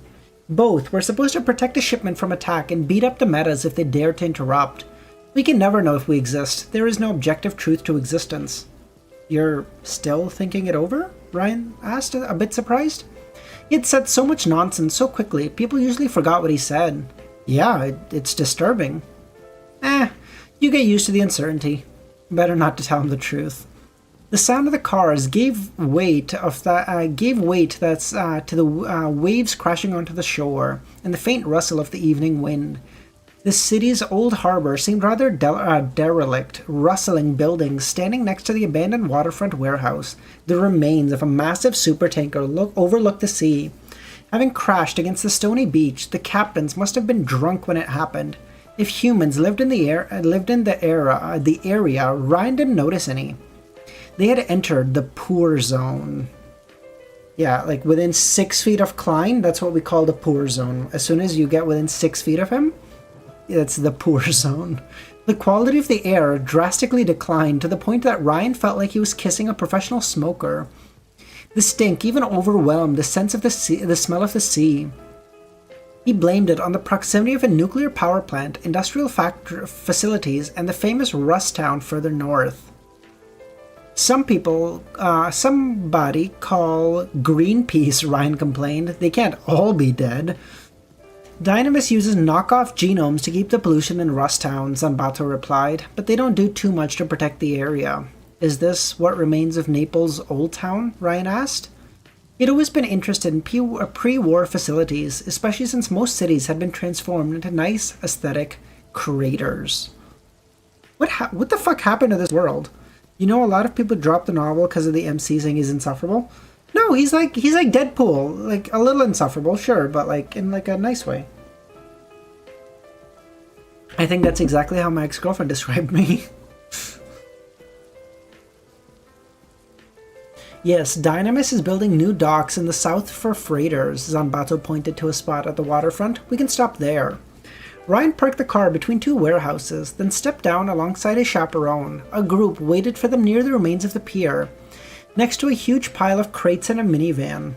The leader and the youngest was an African-Italian, barely over 18, yet taller than Ryan himself, physically fit. He kept his hair short and dressed rather fashionably.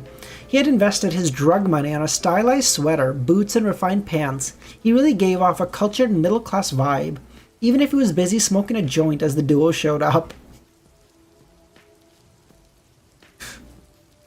The rest, well, they were grunts with submachine guns, nothing special. Cannon fodder with a short life expectancy and even shorter opportunities for career growth, whom Ryan could identify on sight nowadays. The courier nicknamed them Grunt 1, Grunt 2, and Grunty. Finally, the leader complained after seeing the two genomes arrive. What took you so long? You were supposed to be here first. We're out in the open. Sorry, Luigi. Tragic delayed us. Hey, Luigi! It's me, Mario, Ryan said. Luigi frowned, trying to make the connection, but failing. I don't get it. I think it's video game stuff, Grunty said. Ugh, it's exhausting, Ryan sighed. To be in an island of culture amidst a sea of ignorance. This is like, oh my god, even this is the same. This is like when Deadpool makes like manga or like anime references, but no one else gets it. But like Deadpool can break the fourth wall. So he's like I think this was recently in one of the Deadpool comics. He was like, "Hey, have you read Chainsaw Man?" And I don't know who he was talking to, but the guy was like, "What the fuck are you talking about?" Luigi, this is Quicksave, the new muscle I told you about, Zanbato said. Quicksave, this is Luigi, alias Crypto, our supply guy. You have superpowers too? Ryan asked. Could the only guy without a weapon be special? Yeah, I have a bullshit filter, Luigi said, tossing his joint into the sea. Who's your favorite genome? I don't. A foreign force took over Ryan's mind, twisting his tongue. Mr. Wave is so cool. Seriously? Luigi asked. You like that cringy creep? Also, I'm pretty hetero, but if Leo Hargraves snuck into my room at night, I'd still let him. Okay, I don't need details, Luigi said as he lifted the effect from Ryan's mind. See? Once you start talking, you can't lie to me. One day, Ryan warned, wagging his finger at Luigi, you're gonna ask me the wrong question, and you're not gonna like the answer. As in, he would have to reload and start over. Bragging about his time stop was one thing, but Ryan always kept quiet about his save point. Someday, someone smart might figure out a way around his ace in the hole, so Ryan always kept it hidden. Why did you bring this guy instead of Sphere? Luigi complained to Zanbato, or Chitter. They're busy, the samurai replied. And you have 5 bodyguards. Bullets don't stop metas. His fellow cook replied. No offense, guys, he said to the other grunts. We can always argue about security after the job. The submarines should arrive soon, Luigi replied. I paid off the private security to look the other way, so it's no problem on that front. What about Il Migliore? Ryan asked. Can you buy them? Those marketing clowns? Don't worry. They make a show of hitting our operations occasionally, but they're too scared to try anything truly disruptive. They usually go after independents, not professionals. They let us do our business, and we let them do theirs, Zanbato explained, removing the crates from Ryan's car.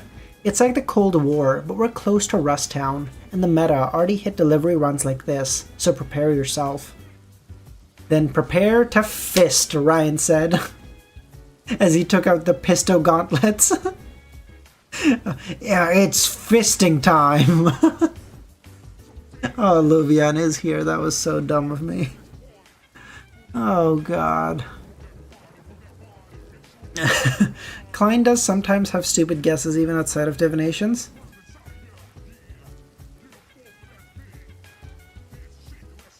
Yeah, that's my bad, Luvian. That's my bad. Okay, you can have that one. That one's a freebie. Fuck, that was dumb.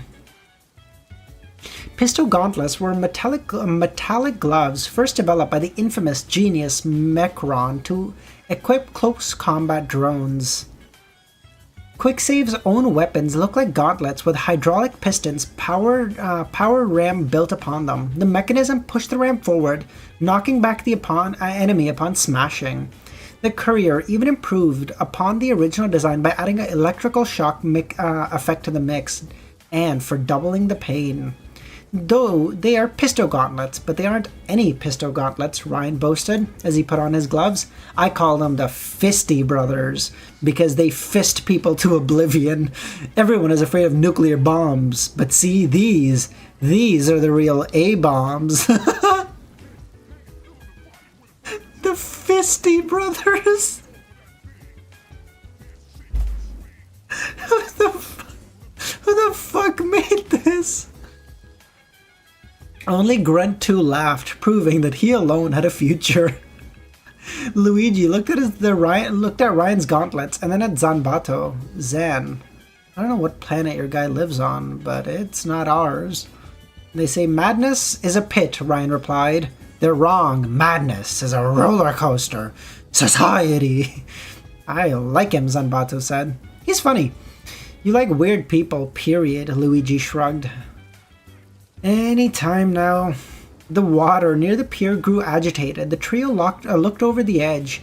Three strange spherical bathyspheres emerged from the waves, each large enough to house many within their confines. The machines lacked any form of cables, unlike old bathysphere models, and instead seemed powered by small propellers. Their reinforced glass doors opened, but Ryan couldn't see any controls or buttons inside. Ryan gasped, "That's Len's stuff!" Hey, Luigi shouted. It barely took a glance for Ryan to confirm his hypothesis. He could recognize her work among thousands. The fondness for an outdated steampunk technology made viable again. The ruggedness of the design with beauty sacrificed on the altar of barbaric efficiency. The crimson paint, her favorite. The sight of the bathysphere awakened old emotions in Ryan, long buried beneath apathy and boredom. Nostalgia, joy, longing, maybe even some hope. The sight of the bathysphere, after years of fruitless search, Ryan was finally on the right track. His days of solitude would end soon. He knew this mission would further his main quest. Len. Ryan struggled to avoid having a flashback, turning to Zanbato and pleading, "Where did you find it? Please, please!" I don't know, Zanbato said. Vulcan's division takes care of the tech, not us. We just transport. I'm not even sure we own these machines, Luigi said. Dusting his clothes and bringing out a phone, he started typing as the grunts threw the crates into the bathysphere. Perhaps sending a signal to someone else. Just help us put the supplies inside and we'll look into it later. It's cold and it's not safe here. Speaking of cold, Ryan thought it too. It seemed to be getting chillier by the second. Zanbato noticed it too and immediately braced for an attack. A swirling sword made of crimson light appeared in his hand, a perfect replica of a katana. "They're here," he said to the grunts. Ryan looked around and noticed them coming from the north. A distant figure froze the sea, creating a bridge of ice on which he skated. Skating on the sea? Welcome, Admiral. It's a One Piece reference. Ryan immediately recognized Ghoul, although instead of a hoodie, the geriatric disaster had covered his face in sheets of ice, forming a multi-layered armor. His body released a cloud mist, making it difficult to distinguish his features. Another figure flew behind Ghoul, although floating may have been a better term. The second genome wore a black hazmat suit and gas masks, giving them a spooky vibe. Their gauntlets unleashed streams of compressed air, allowing them to propel themselves onto the sea. In short, a living Chernobyl holiday ad. The Sea, welcome back, Alder. I would say The Sea, welcome back, what do you call it? I would say the Lord of Storm, but, you know.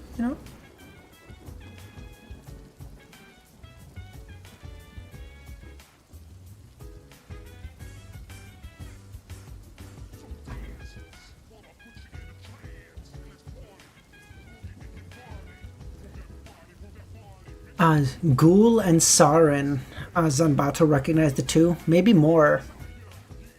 I'll take care of them, Ryan said, eager to continue his main quest. You can continue with the menial manual labor, minions. You want to take them on alone? Zanbato said. You're sure?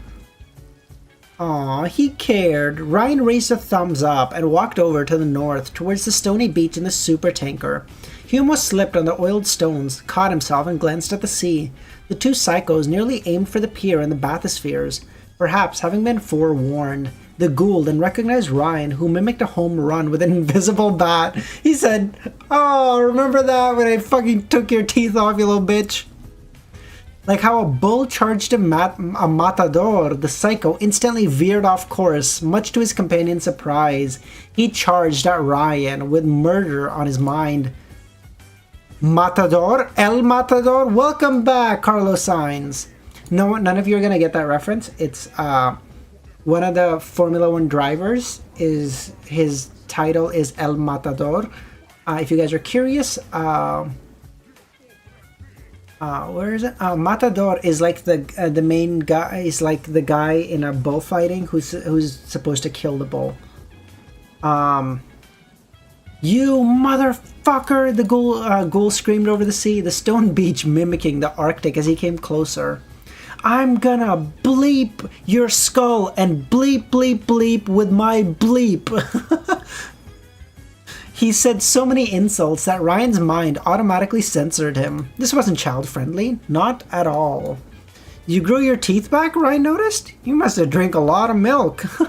Ghoul responded by leaping onto the beach, unleashing dozens of ice daggers at Ryan at the same time. Apparently, he no longer played baseball, but throwing knives. The courier accepted the challenge. Ryan stopped time. He brought the knives hidden under his trench coat, aimed and threw them. When time resumed, Ghoul's projectiles were deflected by Ryan's own. Most ice shards hit a warehouse behind, missing their targets, and a throwing knife found its way to the psycho's eye. Nailed it. It took him so many restarts to master knife throwing, but it was worth it. I'll peel your skin like a goddamn orange, Ghoul hissed in pain as he removed the knife. His scream music to Ryan's ears. The eye's blood turned to strawberry-colored ice cream. The eye's blood turned to strawberry-colored ice cream when it came out of the socket, making the courier hungry. Then I'll drink your blood and the sweet elixir it carries. The other psycho chose that moment to land on the beach, hitting the ice floor with a loud thump and somehow avoiding slipping. Ghoul's white mist slowly widened the ice layer over the beach, but now was spread to the sea and the walkway. Ryan suddenly wondered if he should add a scarf to his outfit. Ghoul, what the fuck are you doing? You heard Adam! The shipment first! That's him! Ghoul snarled, creating blades of ice over his forearms and pointing at Ryan. That's the bastard who beat me up! I told you he was an Augusti! Slander! That was the thanks Ryan got for trying to alleviate that old fossil's suffering? And they say euthanasia was progressive.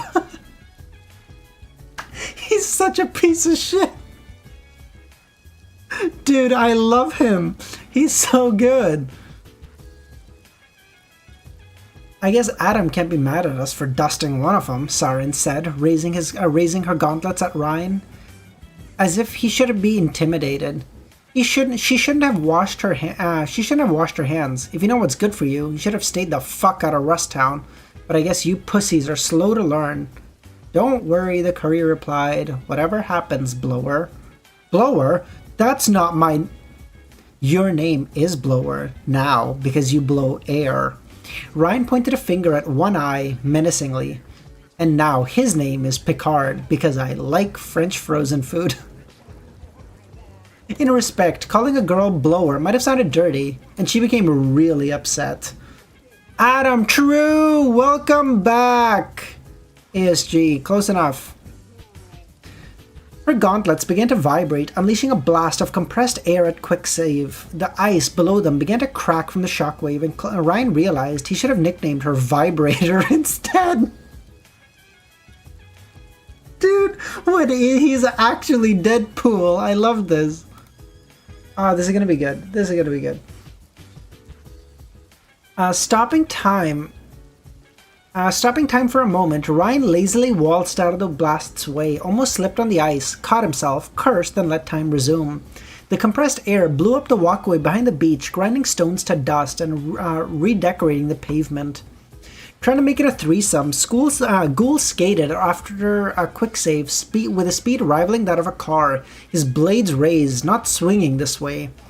Ryan dodged the attack by lowering his head. His time stop could only last for up to 10 seconds, but you could do a lot in 10 seconds, but suffered from a cooldown, equivalent to the amount of time Ryan spent in freeze time. For the time stop of 5 seconds, he couldn't do it again for 5 seconds. Not understanding the concept of personal space, Ghoul kept trying to nail Ryan with his blades, and received a punch in the stomach for his trouble.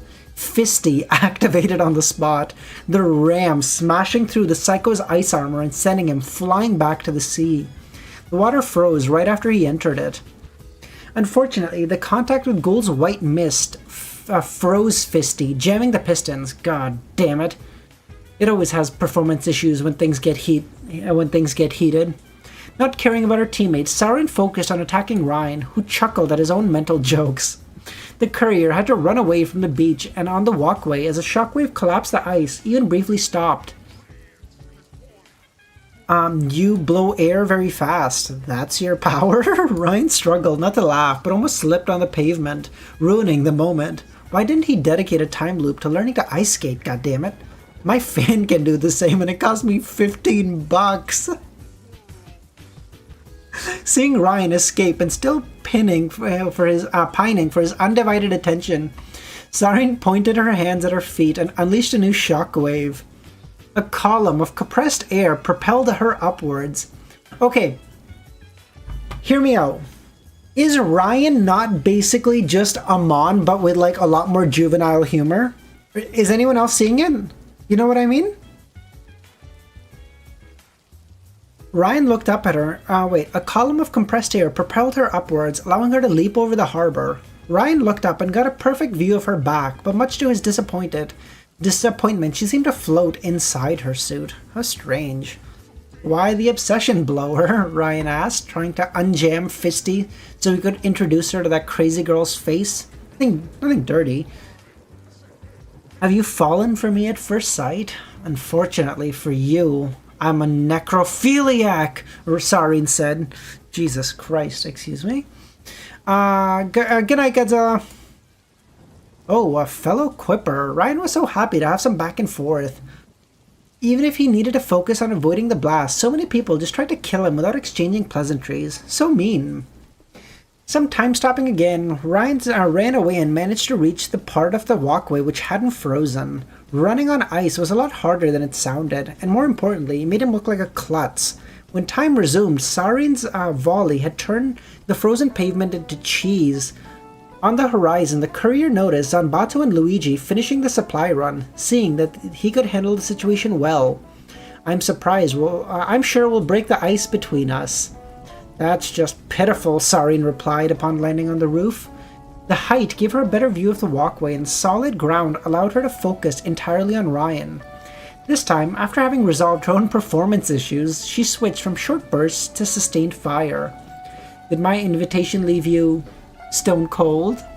Quick Save shouted, running away while managing to unjam Fisty. The sustained blast collapsed the walkway behind him. Stones falling on the ground. Frankly, it surprised Ryan that they hadn't woken up the entire neighborhood. Don't you ever shut up? Ghoul's voice snarled as the drenched Psycho leapt up on the walkway for a second. Even with an armor of ice on, he felt the salt water behind every step, and that was a starfish stuck to his leg? Anyway, as I said before you interrupted me, whatever happens, Ryan turned to face his foes, extending his hands to look fabulous. I won't take you seriously. He said, y'all are not worth my time, brother. Alright, guys, I think we'll leave it at chapter 5. Okay, so we can do like 5 chapters a stream. So by that logic, we should be done in like a month's time. That's not that bad at all. That is not that bad at all.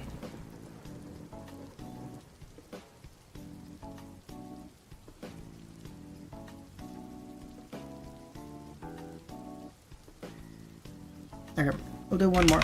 Chapter 1 through 5. Just add that in the title, so I have that for tomorrow. Fantastic. Alright, let's go. Bugs Bunny. The rabbit was Ryan's most beloved character in all fiction, and he had watched all of its cartoons during the endless wanderings. The courier always laughed at the hunter's failure to catch the wily animal, their rage growing with each missed bullet, so it must have been frustrating for these two. Stop it! By now, Ghoul fumed so much that it became difficult to see through the white mist around him. The whole harbor was slowly freezing while the Psycho threw car-sized blocks of ice at Ryan. Stop dodging! Ryan lazily stopped time, moved out of the projectile's path, and cancelled his power. The Psycho was getting worse with his aim the more angered he became. Alright, bye McSaley. Have a good night, buddy. Unfortunately, the white mist surrounding Mr. Dembones also made it impossible for Ryan to get close without freezing. He should have invested in a thicker sweater. Ghoul, he's a speedster, Sarin snarled, while standing on a roof to keep the high ground. She was no more successful than her ally at hitting Ryan, who mocked her by activating his time stop, just when her blasts were within an inch of reaching him. At that point, the courier even took the time to blow a kiss. Just freeze him already! I'm not a speedster! I'm Quicksave, Ryan shouted. I'm immortal, but don't tell anyone! Soon, you're going to be blood on the pavement! What pavement? By now, the two Psychos had destroyed the entire waterfront, turning it into an icy wasteland. Ryan had to keep moving north to keep finding ground to stand on, eventually luring the duo to an empty parking lot. But like, you gotta imagine, what happens is when he does a quick save, like he's going to like an alternate timeline or something, right? But either way, like, he will die. So like, you think the guy he tells like, I'm immortal, don't like tell anyone. And then like the guy kills him, he's like, I gotta say, you seem pretty fucking mortal to me. I don't know what to say. While Ghoul pursued him on foot, his female companion glided on top of the streetlights, somehow managing to avoid slipping. There was something wrong with the way she moved, as if she had no weight at all. All Psychos were mutants, so they had some abnormal physiology beneath the hazmat suit.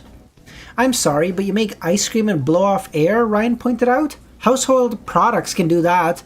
I control the linchpin of all reality. I'm not trying to sound patronizing, but like... Ghoul unleashed a wide burst of white mist with a furious growl, freezing everything.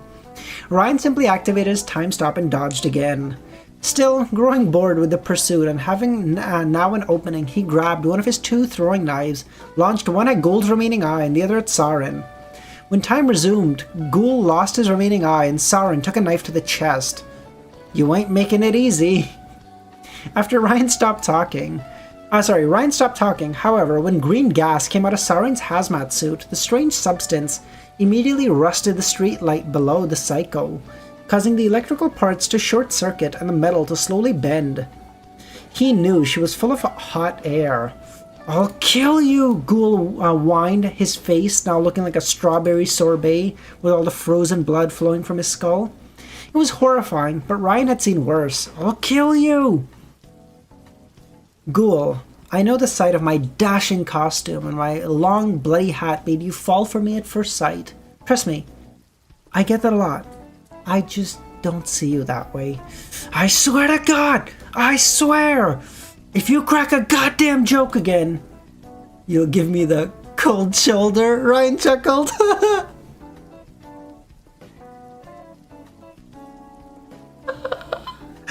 He's such a piece of shit.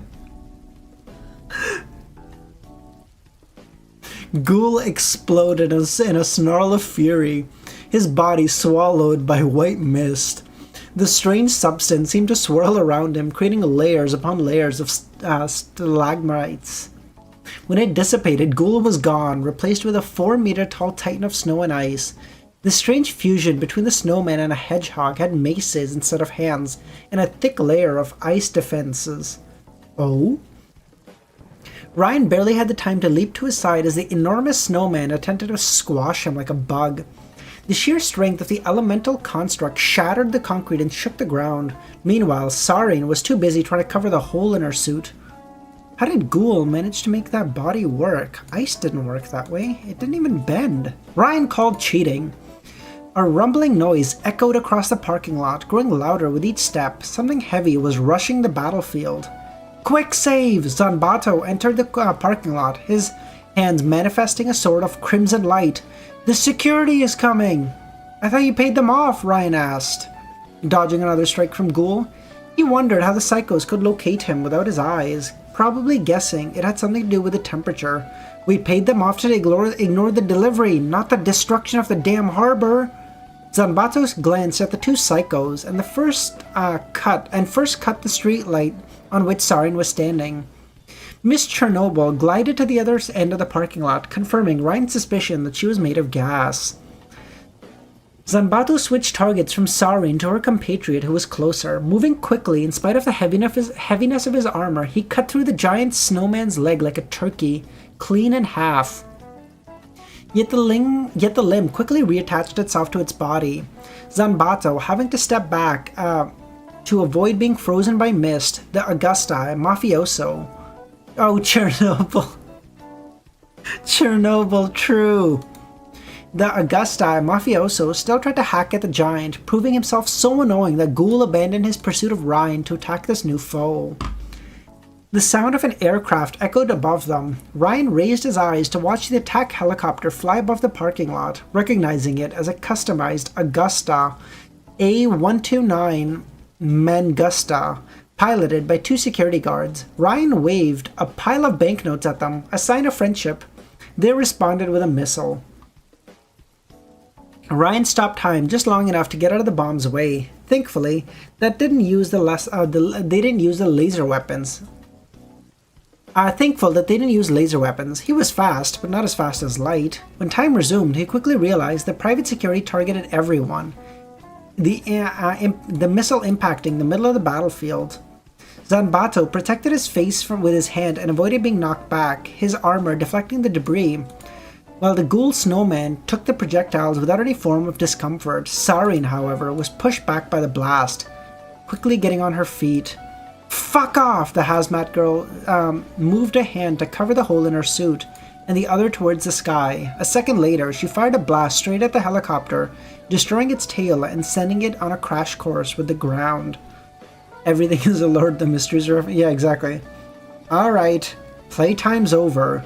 As Sareen pointed her gauntlet at Ryan, the courier stopped time for the last time. He glanced at the helicopter to assess if he should rescue the guards, only to notice a flying form next to the aircraft, a humanoid figure, nearly impossible to see in the darkness and only visible due to the smoke blurring their features. A genome on Dynamis' payroll. Rescuing the guards. Good. That meant Ryan could focus on the ground. The time manipulator moved behind Sareen. Avoiding the cloud of toxic fumes hanging in the air from her wound, he moved her hand towards Ghoul. Time resumed and the giant snowman took a full, sustained blast of compressed air head-on. Physics being physics, the ice construct exploded in a rain of droplets and shards, a helpless Ghoul hitting the ground face first, Zanbato cutting him in half, execution style. Suddenly, realizing what happened, Sareen barely had the time to turn her head and look around. Blow this. Ryan introduced her to Fisty, face first. The pistol gauntlet shattered her mask glass parts and tossed her backwards. Ryan barely had the time to dodge by leaping to the side as the holes in her mask unleashed a stream of gas. Like a balloon, Miss Hazmat flew towards the horizon at full speed, unable to control herself, finally crashing into the distant supertanker.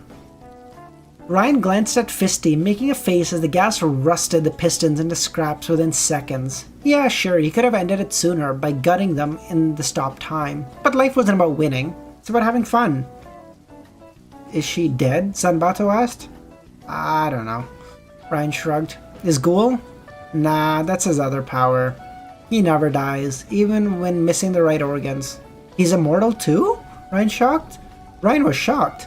He won't enjoy it much. I cut him into more pieces than a birthday cake and tossed his head into the sea as Zanbato glanced at the space where Sarin had blasted the security helicopter. The machine had crashed into the sea. The mysterious superhero gone. Luigi's team has left, and we should make our escape before more guards arrive. Can you give me a lift? Anytime, Ryan replied. He could already hear his self-driven Plymouth Fury circle around the battlefield to reach them. Your car can move by itself? If you really want to know, I don't have a driver's license. Dude, this is so Deadpool. This is so Deadpool. In the end, the duo left the harbor in ruins and almost crossed paths with 3 private security armored minivans. Before leaving the area, Ryan gave a last glance at the helicopter, the remains sunk into the sea, hoping the guards were okay. They were just doing their jobs, albeit too zealously. Zealous? Adam? Welcome back. And if they had all died, he would consider creating a new loop to save their lives. You can leave me at this corner, Zanbato said. My girlfriend will pick me up. You have a girlfriend? That's wonderful. Yeah, I already told you. I get it. I'll introduce the two of you one day. I'm sure you'll get along. Same sense of humor. Without false modesty, I am inimitable. That's for sure, Zanbato replied. Climbing out of the car, stepping onto the walkway, 2 drunk guys passing by them. Look, about your girl. If it's for her tech for the submarines, I'll get Vulcan to ask, okay? We'll solve the mystery. I appreciate it, Zan. Can I call you Zan? Zanny? Jamie, the samurai replied. You can call me Jamie. Ryan watched him leave with a fine feeling of contentment. What a fine night. Not only did Ryan find a lead towards Len. He had made a new friend, a nice, friendly mobster fellow. Certainly, it locked him onto the Augusti path, but so far, it was good. A few more missions and he'd be able to get the critical information he needed to find his best friend. But that would wait after a good night's sleep. He would have to repair the rusted fisty tomorrow, and dodging attacks all night had exhausted him. After an hour later, Ryan finally arrived at his hotel room, ready to collapse. His hand touched the doorknob, feeling a little pressure. Click. Huh?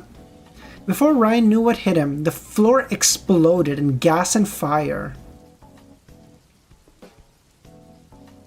It was May 8th for the 5th time. Ryan stopped his Plymouth Fury in the middle of the road. Of course, quite a few motorists honked at him in response, threatening the genome with bodily harm if he didn't move. The courier ignored them, meditating on what had just happened. I'm changing hotels, goddammit. This city isn't safe at all. He wondered if inns were insured against terrorist attacks. So I'm starting to think the end of the novel is going to be finding Len and like them just having some fun time or something. Because like I feel like 130 chapters is not that long, bro.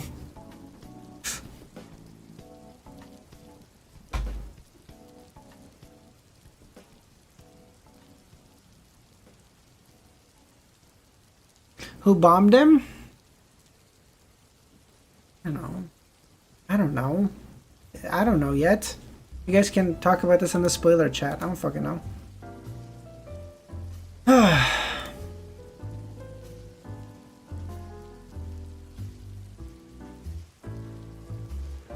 Alright guys, well, that's where you should be. Alright guys, we'll end stream there. Thank you everyone for coming. I saw a book recently with 20 chapters. I'm gonna start with the rest of the book. Alright, we'll end stream there. Thank you everyone for coming. Have a great rest of your day or night. I'll catch y'all tomorrow, and we'll continue with the perfect run. Bye guys.